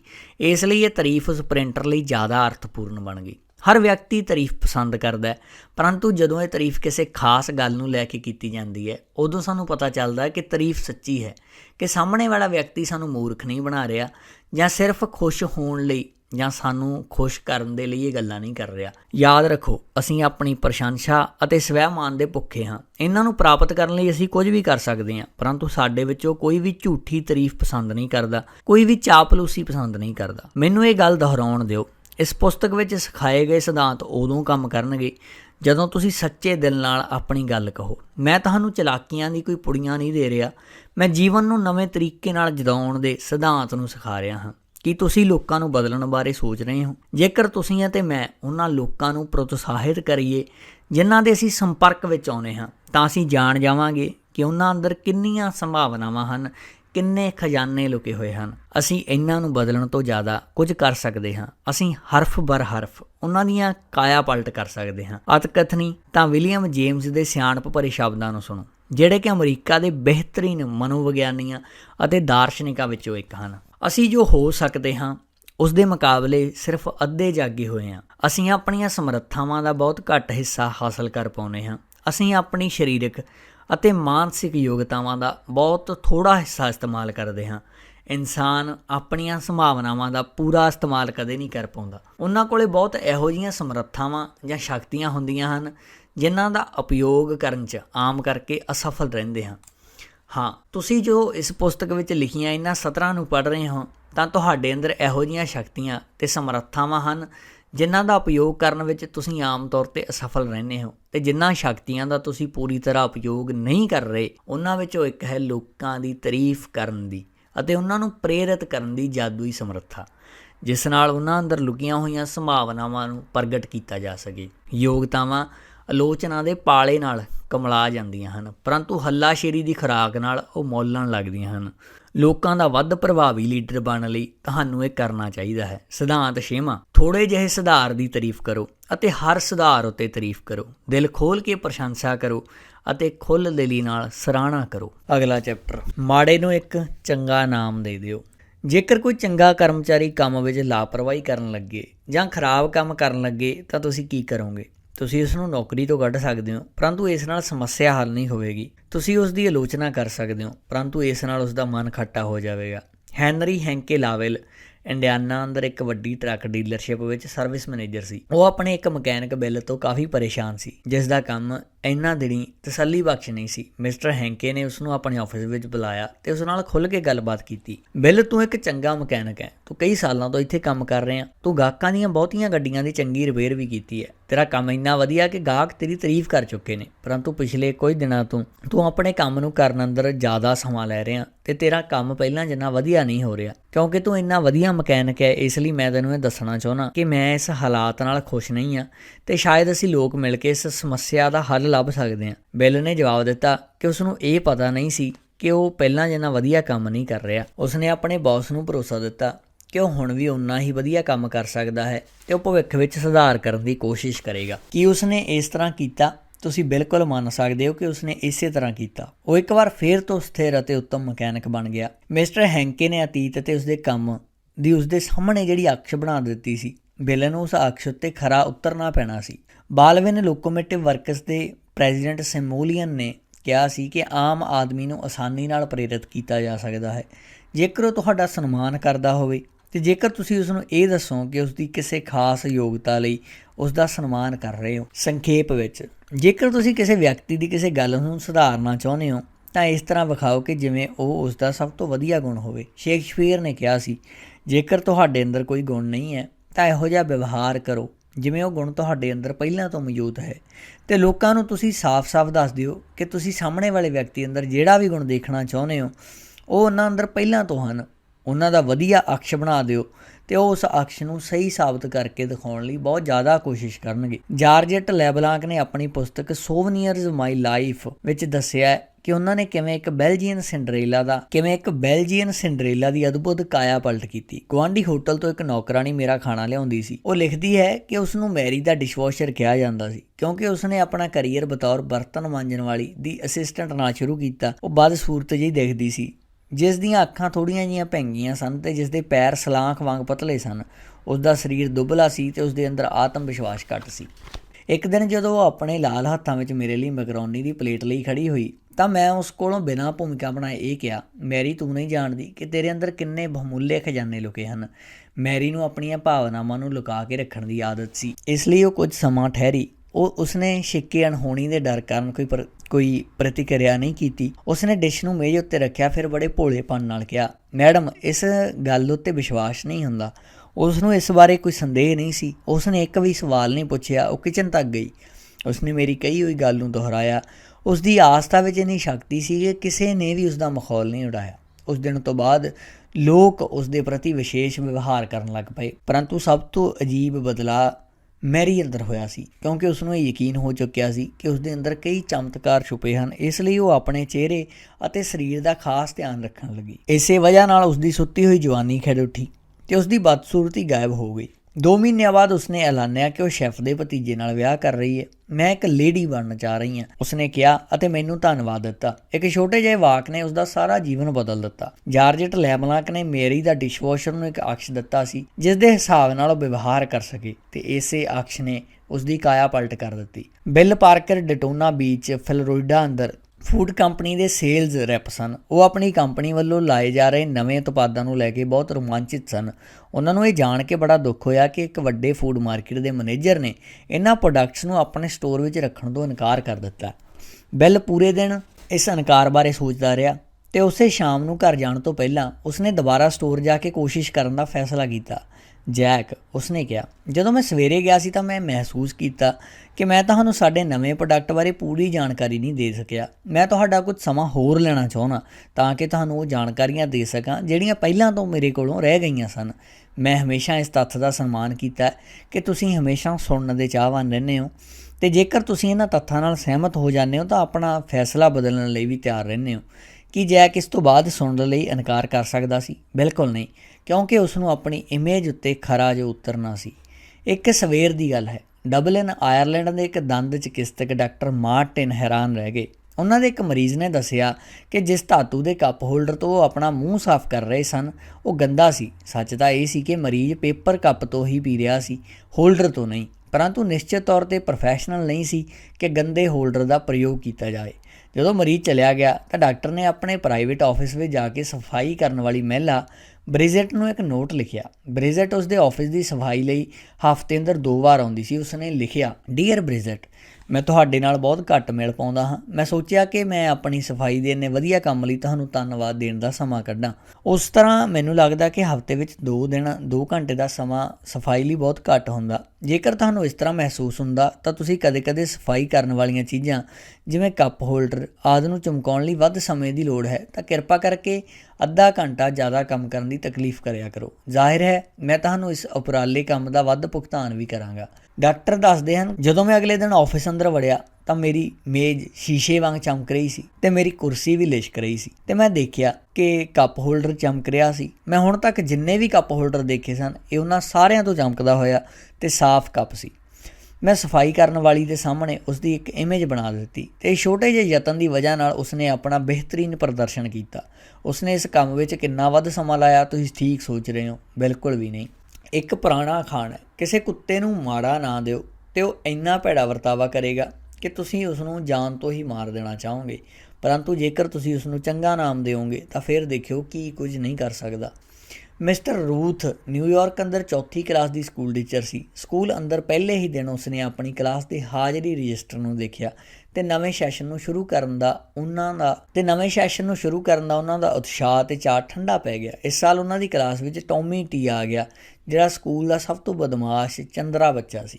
3 ਕਲਾਸ ਦੀ ਟੀਚਰ ਹਮੇਸ਼ਾ ਆਪਣੀਆਂ ਸਾਥਣਾਂ ਪ੍ਰਿੰਸੀਪਲ ਆਦਿ ਕੋਲ ਉਸਦੀਆਂ ਸ਼ਿਕਾਇਤਾਂ ਹੀ ਕਰਦੀ ਰਹਿੰਦੀ ਸੀ। ਉਹ ਸਿਰਫ ਸ਼ੈਤਾਨ ਹੀ ਨਹੀਂ, ਉਹ ਕਲਾਸ ਅੰਦਰ ਗੰਭੀਰ ਅਨੁਸ਼ਾਸਨ ਨਾਲ ਸੰਬੰਧੀ ਸਮੱਸਿਆਵਾਂ ਵੀ ਪੈਦਾ ਕਰਦਾ ਸੀ। ਉਹ ਸਾਰੇ ਲੜਕਿਆਂ ਨਾਲ ਲੜਦਾ ਸੀ, ਕੁੜੀਆਂ ਨੂੰ ਛੇੜਦਾ ਸੀ, ਟੀਚਰਾਂ ਨੂੰ ਪਰੇਸ਼ਾਨ ਕਰਦਾ ਸੀ। ਉਮਰ ਦੇ ਨਾਲ ਨਾਲ ਉਸਦੀਆਂ ਹਰਕਤਾਂ ਵੱਧਦੀਆਂ ਜਾ ਰਹੀਆਂ ਸਨ। ਉਸ ਵਿੱਚ ਇੱਕੋ ਹੀ ਚੰਗੀ ਗੱਲ ਸੀ ਕਿ ਉਹ ਬਹੁਤ ਤੇਜ਼ੀ ਨਾਲ ਸਿੱਖਦਾ ਅਤੇ ਪੜ੍ਹਾਈ ਵਿੱਚ ਹੁਸ਼ਿਆਰ ਸੀ। ਮਿਸਿਜ਼ ਹੌਪਕਿੰਸ ਨੇ ਫੌਰਨ ਟੌਮੀ ਦੀ ਸਮੱਸਿਆ ਨਾਲ ਨਿਬੜਨ ਦਾ ਫੈਸਲਾ ਕੀਤਾ। ਜਦੋਂ ਆਪਣੇ ਨਵੇਂ ਵਿਦਿਆਰਥੀਆਂ ਦਾ ਸਵਾਗਤ ਕਰ ਰਹੀ ਸੀ ਤਾਂ ਉਹਨਾਂ ਨੇ ਹਰ ਇੱਕ ਨੂੰ ਇਸ ਤਰ੍ਹਾਂ ਦੀਆਂ ਗੱਲਾਂ ਕਹੀਆਂ। ਰੋਜ਼, ਤੁਹਾਡੀ ਡਰੈਸ ਬੜੀ ਸੋਹਣੀ ਹੈ। ਏਲੀਅਸ, ਮੈਂ ਸੁਣਿਆ ਕਿ ਤੁਸੀਂ ਬਹੁਤ ਚੰਗੀ ਡਰਾਇੰਗ ਬਣਾਉਂਦੇ ਹੋ। ਜਦੋਂ ਟੌਮੀ ਕੋਲ ਆਈ ਉਸਨੇ ਉਸਦੀਆਂ ਅੱਖਾਂ ਵਿੱਚ ਦੇਖਦੇ ਹੋਏ ਕਿਹਾ, ਟੌਮੀ, ਮੈਨੂੰ ਲੱਗਦਾ ਹੈ ਕਿ ਤੂੰ ਨੈਚੁਰਲ ਲੀਡਰ ਹੈ। ਮੈਂ ਚਾਹੁੰਦੀ ਹਾਂ ਕਿ ਤੂੰ ਇਸ ਕਲਾਸ ਦਾ ਮੋਨੀਟਰ ਬਣੇ। ਬੱਚਿਆਂ ਨੂੰ ਸੰਭਾਲਣ ਵਿੱਚ ਤੂੰ ਮੇਰੀ ਮਦਦ ਕਰੀ ਤਾਂ ਇਸ ਸਾਲ 4th ਕਲਾਸ ਸਭ ਤੋਂ ਵਧੀਆ ਕਲਾਸ ਬਣ ਜਾਏ। ਸ਼ੁਰੂਆਤੀ ਕੁਝ ਦਿਨਾਂ ਅੰਦਰ ਟੀਚਰ ਨੇ ਟੌਮੀ ਦੇ ਹਰ ਕੰਮ ਦੀ ਵਾਰ-ਵਾਰ ਤਾਰੀਫ ਕੀਤੀ ਅਤੇ ਦੱਸਿਆ ਕਿ ਉਹ ਕਿੰਨਾ ਵਧੀਆ ਵਿਦਿਆਰਥੀ ਹੈ। ਇਸ ਤਰ੍ਹਾਂ ਦਾ ਜਸ ਬਣਾਉਣ ਤੋਂ ਬਾਅਦ 9 ਸਾਲ ਦਾ ਇਹ ਬੱਚਾ ਵੀ ਆਪਣੀ ਕੀਰਤੀ ਉੱਪਰ ਖਰਾ ਉਤਰਨ ਲਈ ਮਜਬੂਰ ਹੋ ਗਿਆ ਅਤੇ ਉਸਨੇ ਆਪਣੀ ਟੀਚਰ ਦੀ ਸ਼ੌਹਰਤ ਨੂੰ ਬਦਲਣ ਨਹੀਂ ਦਿੱਤਾ। ਜੇਕਰ ਤੁਸੀਂ ਦੂਜੇ ਲੋਕਾਂ ਵਿੱਚ ਵਿਵਹਾਰ ਜਾਂ ਰਵੱਈਆ ਬਦਲਣ ਦੀ ਮੁਸ਼ਕਿਲ ਲੀਡਰਸ਼ਿਪ ਚੁਣੌਤੀ ਅੰਦਰ ਨਿਪੁੰਨ ਹੋਣਾ ਚਾਹੁੰਦੇ ਹੋ ਤਾਂ ਇਹ ਕਰੋ। ਸਿਧਾਂਤ 7ਵਾਂ, ਸਾਹਮਣੇ ਵਾਲੇ ਵਿਅਕਤੀ ਨੂੰ ਇੱਕ ਇਹੋ ਜਿਹੀ ਸ਼ੌਹਰਤ ਦੇ ਦਿਓ ਜਿਸ ਨੂੰ ਉਹ ਸਹੀ ਸਾਬਤ ਕਰਨਾ ਚਾਹਵੇ। ਅਗਲਾ ਚੈਪਟਰ, ਗਲਤੀ ਸੁਧਾਰਨਾ ਸੌਖਾ ਲੱਗਣਾ ਚਾਹੀਦਾ ਹੈ। ਮੇਰੇ ਇੱਕ 40 ਸਾਲਾਂ ਦੇ ਮਿੱਤਰ ਦੀ ਕੜਮਾਈ ਹੋਈ। ਜਿਸ ਕੁੜੀ ਨਾਲ ਉਸਦੀ ਕੜਮਾਈ ਹੋਈ ਉਸਦੀ ਮੰਗ ਉੱਪਰ ਉਹ ਡਾਂਸ ਸਿੱਖਣ ਲਈ ਕਿਹਾ। ਰੱਬ ਜਾਣਦਾ ਹੈ ਕਿ ਮੈਨੂੰ ਡਾਂਸ ਸਿੱਖਣ ਦੀ ਬੜੀ ਜ਼ਰੂਰਤ ਸੀ। ਉਸਨੇ ਆਪਣੀ ਕਹਾਣੀ ਸੁਣਾਉਂਦਿਆਂ ਕਿਹਾ, ਮੈਂ 40 ਸਾਲ ਦੀ ਉਮਰ ਵਿੱਚ ਵੀ ਉਸੇ ਤਰ੍ਹਾਂ ਡਾਂਸ ਕਰਨਾ ਚਾਹੁੰਦਾ ਸੀ ਜਿਸ ਤਰ੍ਹਾਂ ਕਿ 20 ਸਾਲ ਪਹਿਲਾਂ ਕਰਿਆ ਕਰਦਾ ਸੀ। ਉਦੋਂ ਮੈਂ ਇਸ ਨੂੰ ਸਿੱਖਣਾ ਸ਼ੁਰੂ ਕੀਤਾ ਸੀ, ਜਾਣੀ ਕਿ ਮੈਨੂੰ ਡਾਂਸ ਬਿਲਕੁਲ ਨਹੀਂ ਸੀ ਆਉਂਦਾ। ਮੈਂ ਜਿਸ ਪਹਿਲੀ ਟੀਚਰ ਕੋਲ ਗਿਆ ਸ਼ਾਇਦ ਉਸਨੇ ਮੈਨੂੰ ਸੱਚ ਕਿਹਾ ਸੀ ਕਿ ਮੈਨੂੰ ਡਾਂਸ ਬਿਲਕੁਲ ਨਹੀਂ ਆਉਂਦਾ। ਮੈਂ ਆਪਣਾ ਸਿੱਖਿਆ ਹੋਇਆ ਸਾਰਾ ਕੁਝ ਭੁੱਲਣਾ ਹੋਵੇਗਾ ਅਤੇ ਨਵੇਂ ਸਿਰੇ ਤੋਂ ਡਾਂਸ ਸਿੱਖਣਾ ਹੋਵੇਗਾ। ਪਰੰਤੂ ਉਸਦੀਆਂ ਇਹ ਗੱਲਾਂ ਸੁਣ ਕੇ ਮੇਰਾ ਦਿਲ ਟੁੱਟ ਗਿਆ। ਮੇਰੇ ਅੰਦਰ ਸਿੱਖਣ ਦੀ ਇੱਛਾ ਨਹੀਂ ਬਚੀ, ਇਸ ਲਈ ਮੈਂ ਟੀਚਰ ਬਦਲ ਲਈ। ਦੂਜੀ ਟੀਚਰ ਨੇ ਮੇਰਾ ਦਿਲ ਰੱਖਣ ਲਈ ਮੈਨੂੰ ਝੂਠੀ ਤਸੱਲੀ ਦਿੱਤੀ, ਪਰੰਤੂ ਮੈਨੂੰ ਉਸਦੀ ਗੱਲ ਚੰਗੀ ਲੱਗੀ। ਉਸਨੇ ਨਿਰਲੇਪ ਹੋ ਕੇ ਕਿਹਾ ਕਿ ਮੇਰਾ ਡਾਂਸ ਹਾਲਾਂਕਿ ਕੁਝ ਪੁਰਾਣੇ ਪੈਟਰਨ ਦਾ ਹੈ, ਪਰੰਤੂ ਮੇਰੇ ਅੰਦਰ ਡਾਂਸ ਕਰਨ ਦੀ ਬੁਨਿਆਦੀ ਸਮਝ ਹੈ ਅਤੇ ਮੈਨੂੰ ਆਪਣਾ ਡਾਂਸ ਸੁਧਾਰਨ ਵਿੱਚ ਜ਼ਿਆਦਾ ਮੁਸ਼ਕਿਲ ਨਹੀਂ ਆਵੇਗੀ। ਪਹਿਲੀ ਟੀਚਰ ਨੇ ਮੇਰੀਆਂ ਗਲਤੀਆਂ 'ਤੇ ਜ਼ੋਰ ਦਿੱਤਾ, ਇਸ ਲਈ ਮੇਰਾ ਉਤਸ਼ਾਹ ਠੰਡਾ ਪੈ ਗਿਆ। ਦੂਜੀ ਨੇ ਇਸ ਦੇ ਠੀਕ ਉਲਟ ਕੀਤਾ ਸੀ। ਉਸਨੇ ਮੇਰੇ ਸਹੀ ਕੰਮਾਂ ਦੀ ਤਾਰੀਫ ਕੀਤੀ ਅਤੇ ਮੇਰੀਆਂ ਗਲਤੀਆਂ ਨੂੰ ਘੱਟ ਕਰਕੇ ਦੱਸਿਆ। ਉਹ ਮੈਨੂੰ ਅਕਸਰ ਕਹਿੰਦੀ ਸੀ ਕਿ ਤੁਸੀਂ ਇੱਕ ਪਦਾਇਸ਼ੀ ਡਾਂਸਰ ਹੋ, ਤੁਹਾਨੂੰ ਰਿਦਮ ਦੀ ਸੂਝ ਹੈ। ਹਾਲਾਂਕਿ ਕਾਮਨ ਸੈਂਸ ਨਾਲ ਮੈਂ ਜਾਣਦਾ ਸੀ ਕਿ ਮੈਂ ਚੌਥੇ ਦਰਜੇ ਦਾ ਘਟੀਆ ਡਾਂਸਰ ਹਾਂ ਅਤੇ ਰਹਾਂਗਾ, ਪਰੰਤੂ ਫਿਰ ਵੀ ਮੈਨੂੰ ਇਹ ਸੋਚਣਾ ਚੰਗਾ ਲੱਗਦਾ ਕਿ ਉਹ ਸ਼ਾਇਦ ਸੱਚ ਕਹਿ ਰਹੀ ਹੋਵੇ। ਇਹ ਗੱਲ ਤਾਂ ਯਕੀਨੀ ਹੈ ਕਿ ਉਸ ਨੂੰ ਇਹ ਕਹਿਣ ਦੇ ਪੈਸੇ ਮਿਲ ਰਹੇ ਹਨ, ਪਰੰਤੂ ਇਸ ਤਰ੍ਹਾਂ ਸੋਚਣ ਦਾ ਕੀ ਫਾਇਦਾ। ਭਾਵੇਂ ਜੋ ਵੀ ਹੋਵੇ, ਮੈਂ ਜਾਣਦਾ ਹਾਂ ਮੈਂ ਇੱਕ ਬਿਹਤਰ ਡਾਂਸਰ ਬਣ ਗਿਆ, ਜਿਹੜਾ ਬਿਨਾਂ ਉਸ ਦੀ ਇਸ ਤਾਰੀਫ ਤੋਂ ਨਹੀਂ ਸੀ ਬਣ ਸਕਦਾ ਕਿ ਮੈਨੂੰ ਰਿਦਮ ਦੀ ਕੁਦਰਤੀ ਸੂਝ ਹੈ। ਇਸ ਨਾਲ ਮੈਨੂੰ ਆਸ ਵਧੀ, ਇਸ ਨਾਲ ਮੈਨੂੰ ਪ੍ਰੇਰਨਾ ਮਿਲੀ, ਇਸ ਨਾਲ ਮੈਨੂੰ ਆਪਣੇ ਆਪ ਨੂੰ ਸੁਧਾਰਨ ਦੀ ਇੱਛਾ ਜਾਗੀ। ਆਪਣੇ ਬੱਚੇ, ਆਪਣੀ ਪਤਨੀ ਜਾਂ ਆਪਣੇ ਕਰਮਚਾਰੀ ਨੂੰ ਇਹ ਦੱਸੋ ਕਿ ਉਹ ਕਿਸੇ ਚੀਜ਼ ਅੰਦਰ ਨਾ ਸਮਝ ਜਾਂ ਗਿਆਨੀ ਹਨ, ਕਿ ਉਹਨਾਂ ਵਿੱਚ ਬਿਲਕੁਲ ਵੀ ਯੋਗਤਾ ਨਹੀਂ ਅਤੇ ਉਹ ਜੋ ਕੁਝ ਵੀ ਕਰਦੇ ਹਨ ਸਾਰਾ ਕੁਝ ਗਲਤ ਕਰਦੇ ਹਨ, ਅਤੇ ਇਸ ਤਰ੍ਹਾਂ ਨਾਲ ਤੁਸੀਂ ਉਹਨਾਂ ਵਿੱਚ ਸੁਧਾਰ ਦੀ ਹਰ ਗੁੰਜਾਇਸ਼ ਨੂੰ ਖਤਮ ਕਰ ਦਿੰਦੇ ਹੋ। ਪਰੰਤੂ ਜੇਕਰ ਤੁਸੀਂ ਇਸ ਦੇ ਠੀਕ ਵਿਪਰੀਤ ਤਕਨੀਕ ਦਾ ਇਸਤੇਮਾਲ ਕਰਦੇ ਹੋ, ਉਤਸ਼ਾਹ ਦੇਣ ਲਈ ਉਦਾਰ ਰਹੋ, ਉਹ ਚੀਜ਼ ਕਰਨ ਵਿੱਚ ਸੌਖੀਆਂ ਲੱਗਣ, ਸਾਹਮਣੇ ਵਾਲੇ ਨੂੰ ਇਹ ਦੱਸੋ ਕਿ ਤੁਹਾਨੂੰ ਉਸ ਦੀ ਕਾਬਲੀਅਤ ਉੱਪਰ ਭਰੋਸਾ ਹੈ, ਕਿ ਉਸ ਅੰਦਰ ਇਹ ਕਰਨ ਦੀ ਅਵਿਕਸਿਤ ਯੋਗਤਾ ਹੈ, ਤਾਂ ਹੀ ਇਸ ਦਾ ਨਤੀਜਾ ਇਹ ਹੋਵੇਗਾ ਕਿ ਉਹ ਦਿਨ ਰਾਤ ਮਿਹਨਤ ਕਰਕੇ ਆਪਣੇ ਪ੍ਰਦਰਸ਼ਨ ਨੂੰ ਸੁਧਾਰ ਲਵੇਗਾ। ਲਾਵਲ ਥਾਮਸਿਓ ਮਨੁੱਖੀ ਸੰਬੰਧਾਂ ਵਿੱਚ ਬੇਹੱਦ ਨਿਪੁੰਨ ਹਨ, ਇਸੇ ਤਕਨੀਕ ਦਾ ਪ੍ਰਯੋਗ ਕਰਦੇ ਹਨ। ਉਹ ਤੁਹਾਡੇ ਅੰਦਰ ਆਤਮ ਵਿਸ਼ਵਾਸ ਜਗਾਉਂਦੇ ਸਨ, ਤੁਹਾਨੂੰ ਹਿੰਮਤ ਅਤੇ ਆਸਥਾ ਰਾਹੀਂ ਪ੍ਰੇਰਿਤ ਕਰਦੇ ਸਨ। ਉਦਾਹਰਨ ਵਜੋਂ ਜਦੋਂ ਮੈਂ ਮਿਸਟਰ ਅਤੇ ਮਿਸਿਸ ਥੋਮਸ ਨਾਲ ਵੀਕਐਂਡ ਗੁਜ਼ਾਰਿਆ, ਸ਼ਨੀਵਾਰ ਦੀ ਰਾਤ ਨੂੰ ਉਹਨਾਂ ਨੇ ਮੈਨੂੰ ਬਲਦੀ ਹੋਈ ਅੱਗ ਸਾਹਮਣੇ ਬਿਠਾ ਕੇ ਦੋਸਤਾਨਾ ਬ੍ਰਿਜ ਗੇਮ ਖੇਡਣ ਲਈ ਕਿਹਾ। ਬ੍ਰਿਜ? ਅਰੇ ਨਹੀਂ, ਮੈਂ ਨਹੀਂ, ਮੈਨੂੰ ਬ੍ਰਿਜ ਦੀ ਜਰਾ ਜਿਹੀ ਵੀ ਸਮਝ ਨਹੀਂ ਸੀ ਅਤੇ ਇਹ ਖੇਡ ਮੈਨੂੰ ਹਮੇਸ਼ਾ ਕਾਲੇ ਜਾਦੂ ਵਾਂਗ ਲੱਗਦਾ ਸੀ। ਨਹੀਂ, ਅਸੰਭਵ, ਲਾਵਲ ਨੇ ਜਵਾਬ ਦਿੱਤਾ। ਅਰੇ ਡੇਲ, ਇਸ ਵਿੱਚ ਕੋਈ ਛਲ ਫਰੇਬ ਤਾਂ ਨਹੀਂ ਆ। ਬ੍ਰਿਜ ਵਿੱਚ ਸਿਰਫ ਯਾਦਾਸ਼ਤ ਅਤੇ ਕਾਮਨ ਸੈਂਸ ਦੀ ਲੋੜ ਹੁੰਦੀ ਹੈ। ਤੁਸੀਂ ਯਾਦ ਸ਼ਕਤੀ ਉੱਤੇ ਕਈ ਲੇਖ ਲਿਖ ਚੁੱਕੇ ਹੋ, ਤੁਹਾਡੀ ਬੁੱਧੀ ਦਾ ਤਾਂ ਅਸੀਂ ਸਾਰੇ ਲੋਹਾ ਮੰਨਦੇ ਹਾਂ। ਬ੍ਰਿਜ ਤਾਂ ਤੁਹਾਡੇ ਲਈ ਖੱਬੇ ਹੱਥ ਦਾ ਖੇਡ ਹੈ, ਤੁਸੀਂ ਇਸ ਨੂੰ ਕੁਸ਼ਲਤਾ ਨਾਲ ਖੇਡ ਸਕਦੇ ਹੋ। ਅਤੇ ਇਸ ਤੋਂ ਪਹਿਲਾਂ ਕਿ ਮੈਂ ਕੁਝ ਸਮਝ ਪਾਉਂਦਾ, ਮੈਂ ਜ਼ਿੰਦਗੀ ਵਿੱਚ ਪਹਿਲੀ ਵਾਰ ਬ੍ਰਿਜ ਦੀ ਟੇਬਲ ਉੱਪਰ ਬੈਠਾ ਸੀ, ਸਿਰਫ ਇਸ ਲਈ ਕਿਉਂਕਿ ਲਾਵਲ ਨੇ ਮੈਨੂੰ ਇਹ ਦੱਸ ਦਿੱਤਾ ਸੀ ਕਿ ਬ੍ਰਿਜ ਖੇਡਣਾ ਮੇਰੇ ਲਈ ਖੱਬੇ ਹੱਥ ਦਾ ਖੇਡ ਹੈ। ਬ੍ਰਿਜ ਦੀ ਗੱਲ ਨਾਲ ਮੈਨੂੰ ਏਲੀ ਕੁਲਬਰਟਸਨ ਦੀ ਯਾਦ ਆਉਂਦੀ ਹੈ, ਜਿਨ੍ਹਾਂ ਦੀ ਬ੍ਰਿਜ ਉੱਤੇ ਲਿਖੀਆਂ ਪੁਸਤਕਾਂ ਦਾ ਦਰਜਨਾਂ ਭਾਸ਼ਾਵਾਂ ਅੰਦਰ ਅਨੁਵਾਦ ਹੋ ਚੁੱਕਿਆ ਅਤੇ ਜਿਨ੍ਹਾਂ ਦੀਆਂ 10 ਲੱਖ ਤੋਂ ਜ਼ਿਆਦਾ ਕਾਪੀਆਂ ਵਿਕ ਚੁੱਕੀਆਂ ਹਨ। ਪਰੰਤੂ ਉਹਨਾਂ ਨੇ ਮੈਨੂੰ ਦੱਸਿਆ ਕਿ ਉਹਨਾਂ ਨੇ ਇਸ ਖੇਡ ਨੂੰ ਕਦੇ ਵੀ ਆਪਣਾ ਪੇਸ਼ਾ ਨਾ ਬਣਾਇਆ ਹੁੰਦਾ, ਜੇਕਰ ਕਿਸੇ ਨੌਜਵਾਨ ਮਹਿਲਾ ਨੇ ਉਹਨਾਂ ਉੱਤੇ ਭਰੋਸਾ ਨਾ ਕੀਤਾ ਹੁੰਦਾ ਕਿ ਉਹਨਾਂ ਅੰਦਰ ਇਸ ਲਈ ਕਾਬਲੀਅਤ ਸੀ। ਜਦੋਂ ਅਮਰੀਕਾ ਅੰਦਰ 1922 ਵਿੱਚ ਆਏ ਤਾਂ ਉਹਨਾਂ ਨੇ ਫਿਲਾਸਫੀ ਅਤੇ ਸਮਾਜ ਸ਼ਾਸਤਰ ਵਿੱਚ ਟੀਚਰ ਦੀ ਨੌਕਰੀ ਲੱਭਣ ਦੀ ਕੋਸ਼ਿਸ਼ ਕੀਤੀ, ਪਰੰਤੂ ਉਹਨਾਂ ਨੂੰ ਇਹੋ ਜਿਹੀ ਕੋਈ ਵੀ ਨੌਕਰੀ ਨਹੀਂ ਮਿਲੀ। ਇਸ ਤੋਂ ਬਾਅਦ ਉਹਨਾਂ ਨੇ ਕੋਇਲਾ ਵੇਚਣ ਦੀ ਕੋਸ਼ਿਸ਼ ਕੀਤੀ ਅਤੇ ਉਹ ਉਸ ਅੰਦਰ ਵੀ ਅਸਫਲ ਹੋਏ। ਇਸ ਤੋਂ ਬਾਅਦ ਉਹਨਾਂ ਨੇ ਕੌਫੀ ਵੇਚਣ ਦੀ ਕੋਸ਼ਿਸ਼ ਕੀਤੀ ਅਤੇ ਉਹ ਇਸ ਅੰਦਰ ਵੀ ਅਸਫਲ ਹੋਏ। ਉਹਨਾਂ ਨੇ ਥੋੜ੍ਹਾ ਬਹੁਤਾ ਬ੍ਰਿਜ ਖੇਡਿਆ, ਪਰੰਤੂ ਉਹਨਾਂ ਨੂੰ ਇਸ ਵਕਤ ਅਹਿਸਾਸ ਨਹੀਂ ਸੀ ਹੋਇਆ ਕਿ ਕਿਸੇ ਦਿਨ ਉਹ ਇਸ ਨੂੰ ਸਿਖਾ ਵੀ ਸਕਦੇ ਨੇ। ਉਹ ਨਾ ਸਿਰਫ ਬ੍ਰਿਜ ਦੇ ਇੱਕ ਖਰਾਬ ਖਿਡਾਰੀ ਸਨ, ਬਲਕਿ ਬਹੁਤ ਜਿੱਦੀ ਵੀ ਸਨ। ਉਹ ਇੰਨੇ ਸਾਰੇ ਸਵਾਲ ਪੁੱਛਦੇ ਕਿ ਖੇਡਣ ਤੋਂ ਬਾਅਦ ਇੰਨੇ ਪੋਸਟਮਾਰਟਮ ਕਰਦੇ ਸਨ ਕਿ ਕੋਈ ਵੀ ਉਹਨਾਂ ਨਾਲ ਖੇਡਣਾ ਪਸੰਦ ਨਾ ਕਰਦਾ। ਫਿਰ ਉਹ ਇੱਕ ਸੁੰਦਰ ਬ੍ਰਿਜ ਟੀਚਰ ਜੋਸੇਫਾਈਨ ਡਿਲਨ ਨੂੰ ਮਿਲੇ, ਦੋਨਾਂ ਵਿੱਚ ਪ੍ਰੇਮ ਹੋਇਆ ਅਤੇ ਉਹਨਾਂ ਨੇ ਵਿਆਹ ਕਰ ਲਿਆ। ਜੋਸੇਫਾਈਨ ਨੇ ਦੇਖਿਆ ਕਿ ਉਹ ਆਪਣੇ ਪੱਤਿਆਂ ਦਾ ਕਿੰਨੀ ਸਾਵਧਾਨੀ ਨਾਲ ਵਿਸ਼ਲੇਸ਼ਣ ਕਰਦੇ ਹਨ ਅਤੇ ਉਹਨਾਂ ਨੇ ਆਪਣੇ ਪਤੀ ਨੂੰ ਇਹ ਵਿਸ਼ਵਾਸ ਦਿਵਾਇਆ ਕਿ ਉਸ ਅੰਦਰ ਕਾਰਡ ਟੇਬਲ ਦੀ ਸੰਭਾਵਿਤ ਪ੍ਰਤਿਭਾ ਲੁਕੀ ਹੋਈ ਹੈ। ਅਤੇ ਐਲੀ ਨੇ ਮੈਨੂੰ ਦੱਸਿਆ ਕਿ ਇਸੇ ਤਾਰੀਫ ਕਾਰਨ ਹੀ ਉਹਨਾਂ ਨੇ ਬ੍ਰਿਜ ਨੂੰ ਆਪਣੇ ਪੇਸ਼ੇ ਦੇ ਤੌਰ 'ਤੇ ਚੁਣਿਆ। ਕਲੈਰਸ ਐਮ ਓਹੀਓ ਅੰਦਰ ਸਾਡੇ ਕੋਰਸ ਦੇ ਟ੍ਰੇਨਰ ਸਨ। ਉਹਨਾਂ ਨੇ ਦੱਸਿਆ ਕਿ ਕਿਸ ਤਰ੍ਹਾਂ ਹੱਲਾਸ਼ੇਰੀ ਦੇਣ ਅਤੇ ਗਲਤੀਆਂ ਨੂੰ ਸੁਧਾਰਨਾ ਸੌਖਾ ਕਰਕੇ ਦੱਸਣ ਨਾਲ ਉਹਨਾਂ ਦੇ ਆਪਣੇ ਪੁੱਤਰ ਦੇ ਜੀਵਨ ਨੂੰ ਪੂਰੀ ਤਰ੍ਹਾਂ ਬਦਲ ਲਿਆ। 1970 ਵਿੱਚ ਮੇਰਾ 15 ਸਾਲ ਦਾ ਪੁੱਤਰ ਡੇਵਿਡ ਮੇਰੇ ਨਾਲ ਰਹਿਣ ਲਈ ਸਿਨਸਿਨਾਟੀ ਆਇਆ। ਉਸਨੇ ਜੀਵਨ ਵਿੱਚ ਬਹੁਤ ਸਾਰੀਆਂ ਸਮੱਸਿਆਵਾਂ ਦਾ ਸਾਹਮਣਾ ਕੀਤਾ ਸੀ। 1958 ਅੰਦਰ ਇੱਕ ਕਾਰ ਐਕਸੀਡੈਂਟ ਵਿੱਚ ਉਸਦਾ ਸਿਰ ਫਟ ਗਿਆ ਸੀ ਅਤੇ ਉਸਦੇ ਮੱਥੇ ਉੱਤੇ ਅੱਜ ਵੀ ਇੱਕ ਮਾੜਾ ਜਿਹਾ ਨਿਸ਼ਾਨ ਬਣਿਆ ਹੋਇਆ ਹੈ। 1960 ਅੰਦਰ ਉਸਦੀ ਮਾਂ ਅਤੇ ਮੇਰੇ ਵਿਚਕਾਰ ਤਲਾਕ ਹੋ ਗਿਆ ਸੀ। 15 ਸਾਲ ਦੀ ਉਮਰ ਤੱਕ ਉਸਨੇ ਆਪਣਾ ਜ਼ਿਆਦਾਤਰ ਸਮਾਂ ਸਕੂਲੀ ਜੀਵਨ ਉਹਨਾਂ ਸਕੂਲਾਂ ਅੰਦਰ ਗੁਜ਼ਾਰਿਆ ਜਿੱਥੇ ਹੌਲੀ ਸਿੱਖਣ ਵਾਲਿਆਂ ਲਈ ਵਿਸ਼ੇਸ਼ ਕਲਾਸਾਂ ਆਯੋਜਿਤ ਕੀਤੀਆਂ ਜਾਂਦੀਆਂ ਹਨ। ਸ਼ਾਇਦ ਮੱਥੇ ਉੱਤੇ ਨਿਸ਼ਾਨ ਕਾਰਨ ਸਕੂਲ ਵਾਲਿਆਂ ਨੇ ਫੈਸਲਾ ਲਿਆ ਕਿ ਉਸਦੇ ਦਿਮਾਗ ਨੂੰ ਸੱਟ ਵੱਜੀ ਹੈ ਅਤੇ ਉਸਦਾ ਮਸਤਿਸ਼ਕ ਆਮ ਸਤਰ ਉੱਤੇ ਕੰਮ ਨਹੀਂ ਕਰ ਸਕੇਗਾ। ਉਹ ਆਪਣੀ ਉਮਰ ਦੇ ਬਾਕੀ ਮੁੰਡਿਆਂ ਨਾਲੋਂ 2 ਸਾਲ ਪਿੱਛੇ ਚੱਲ ਰਿਹਾ ਸੀ, ਇਸ ਲਈ ਉਹ 7ਵੀਂ ਕਲਾਸ ਵਿੱਚ ਹੀ ਸੀ, ਪਰੰਤੂ ਉਸਨੂੰ ਹੁਣ ਤੱਕ ਪਹਾੜੇ ਵੀ ਯਾਦ ਨਹੀਂ ਸਨ ਹੋਏ। ਉਹ ਆਪਣੀਆਂ ਉਂਗਲੀਆਂ ਨਹੀਂ ਸੀ ਗਿਣ ਸਕਦਾ ਅਤੇ ਉਹ ਮੁਸ਼ਕਲ ਨਾਲ ਪੜ੍ਹ ਭਰ ਸਕਦਾ ਸੀ। ਇੱਕ ਚੰਗੀ ਗੱਲ ਜ਼ਰੂਰ ਸੀ, ਉਸ ਨੂੰ ਰੇਡੀਓ TV ਸੈੱਟ 'ਤੇ ਕੰਮ ਕਰਨਾ ਬੜਾ ਪਸੰਦ ਸੀ। ਉਹ TV ਟੈਕਨੀਸ਼ੀਅਨ ਬਣਨਾ ਚਾਹੁੰਦਾ ਸੀ। ਮੈਂ ਇਸ ਖੇਤਰ ਅੰਦਰ ਉਸ ਨੂੰ ਉਤਸ਼ਾਹਿਤ ਕੀਤਾ ਅਤੇ ਉਸ ਨੂੰ ਇਹ ਦੱਸਿਆ ਕਿ ਇਸ ਦੀ ਟ੍ਰੇਨਿੰਗ ਵਿੱਚ ਸਫਲ ਹੋਣ ਲਈ ਉਸ ਦਾ ਗਣਿਤ ਚੰਗਾ ਹੋਣਾ ਚਾਹੀਦਾ। ਮੈਂ ਇਹ ਫੈਸਲਾ ਕੀਤਾ ਕਿ ਮੈਂ ਇਸੇ ਵਿਸ਼ੇ ਅੰਦਰ ਮਾਹਰ ਹੋਣ ਲਈ ਉਸ ਦੀ ਮਦਦ ਕਰਾਂਗਾ। ਅਸੀਂ ਫਲੈਸ਼ ਕਾਰਡ ਦੇ 4 ਸੈੱਟ ਲਿਆਏ, ਗੁਣਾ ਕਰਨ, ਭਾਗ ਕਰਨ, ਜੋੜਨ, ਘਟਾਉਣ ਦੇ ਸੈੱਟ। ਜਦੋਂ ਅਸੀਂ ਕਾਰਡਾਂ ਦਾ ਉਪਯੋਗ ਕਰਦੇ ਸੀ ਤਾਂ ਅਸੀਂ ਸਹੀ ਜਵਾਬਾਂ ਨੂੰ ਇੱਕ ਵੱਖਰੀ ਥਾਂ ਰੱਖਦੇ। ਜਦੋਂ ਡੇਵਿਡ ਕਿਸੇ ਕਾਰਡ ਦਾ ਸਹੀ ਜਵਾਬ ਨਹੀਂ ਸੀ ਦੇ ਪਾਉਂਦਾ ਤਾਂ ਅਸੀਂ ਉਸ ਕਾਰਡ ਨੂੰ ਫਿਰ ਤੋਂ ਰਿਪੀਟ ਕਰਨ ਵਾਲੇ ਢੇਰ ਅੰਦਰ ਰੱਖ ਦਿੰਦੇ। ਇਹ ਪ੍ਰਕਿਰਿਆ ਉਦੋਂ ਤੱਕ ਚੱਲਦੀ ਸੀ ਜਦੋਂ ਤੱਕ ਕੋਈ ਕਾਰਡ ਨਹੀਂ ਸੀ ਬਚਦਾ, ਖਾਸ ਕਰਕੇ ਉਦੋਂ ਜਦੋਂ ਪਿਛਲੇ ਕਾਰਡ ਦਾ ਸਹੀ ਜਵਾਬ ਨਹੀਂ ਦੇ ਪਾਇਆ ਹੋਵੇ। ਹਰ ਰਾਤ ਅਸੀਂ ਰਿਪੀਟ ਕਰਨ ਵਾਲੇ ਢੇਰ ਤੋਂ ਗੁਜ਼ਰਨਾ ਸੀ, ਉਦੋਂ ਤੱਕ ਜਦੋਂ ਤੱਕ ਉਸਦੇ ਸਾਰੇ ਕਾਰਡ ਖਤਮ ਨਾ ਹੋ ਜਾਣ। ਹਰ ਰਾਤ ਅਸੀਂ ਇੱਕ ਸਟਾਪ ਵਾਚ ਲੈ ਕੇ ਇਹ ਕੰਮ ਰਿਕਾਰਡ ਕਰਦੇ। ਮੈਂ ਉਸ ਨਾਲ ਵਾਅਦਾ ਕੀਤਾ ਕਿ ਜਦੋਂ ਤੱਕ ਉਹ ਸਾਰੇ ਕਾਰਡਾਂ ਦਾ ਜਵਾਬ 8 ਮਿੰਟਾਂ ਅੰਦਰ ਦੇਵੇਗਾ, ਉਸਦਾ ਇੱਕ ਵੀ ਜਵਾਬ ਗਲਤ ਨਹੀਂ ਹੋਵੇਗਾ, ਤਾਂ ਅਸੀਂ ਇਸ ਨੂੰ ਹਰ ਰਾਤ ਕਰਨਾ ਬੰਦ ਕਰ ਦਿਆਂਗੇ। ਇਹ ਡੇਵਿਡ ਲਈ ਅਸੰਭਵ ਟੀਚਾ ਸੀ। ਪਹਿਲੀ ਰਾਤ ਨੂੰ ਇਸ ਪ੍ਰਕਿਰਿਆ ਅੰਦਰ 52 ਮਿੰਟ ਲੱਗੇ, ਦੂਜੀ ਨੂੰ 48, ਫਿਰ 45, ਫਿਰ 44, ਫਿਰ 41, ਫਿਰ 40। ਘੱਟ ਹੁੰਦੇ ਸਮੇਂ ਦਾ ਅਸੀਂ ਹਰ ਵਾਰੀ ਜਸ਼ਨ ਮਨਾਉਂਦੇ ਸੀ। ਮੈਂ ਆਪਣੀ ਪਤਨੀ ਨੂੰ ਫੋਨ 'ਤੇ ਦੱਸਦਾ ਸੀ ਕਿ ਮੈਂ ਆਪਣੇ ਪੁੱਤਰ ਨੂੰ ਗਲੇ ਨਾਲ ਲਾ ਲੈਂਦਾ ਸੀ ਅਤੇ ਅਸੀਂ ਡਾਂਸ ਕਰਨ ਲੱਗਦੇ ਸੀ। ਮਹੀਨੇ ਦੇ ਅਖੀਰ ਵਿੱਚ ਉਹ ਸਾਰੇ ਕਾਰਡਾਂ ਦਾ ਸਹੀ ਜਵਾਬ 8 ਮਿੰਟ ਤੋਂ ਘੱਟ ਸਮੇਂ ਦੇ ਅੰਦਰ ਦੇਣ ਲੱਗ ਗਿਆ। ਜਦੋਂ ਉਸ ਵਿੱਚ ਕੋਈ ਛੋਟਾ ਸੁਧਾਰ ਹੁੰਦਾ, ਉਹ ਉਸ ਨੂੰ ਇੱਕ ਵਾਰੀ ਫਿਰ ਤੋਂ ਦੁਹਰਾਉਣ ਲਈ ਕਹਿ ਦਿੰਦਾ। ਉਸਨੇ ਇਹ ਅਦਭੁਤ ਖੋਜ ਕਿ ਸਿੱਖਣਾ ਆਸਾਨ ਅਤੇ ਮਜ਼ੇਦਾਰ ਹੈ।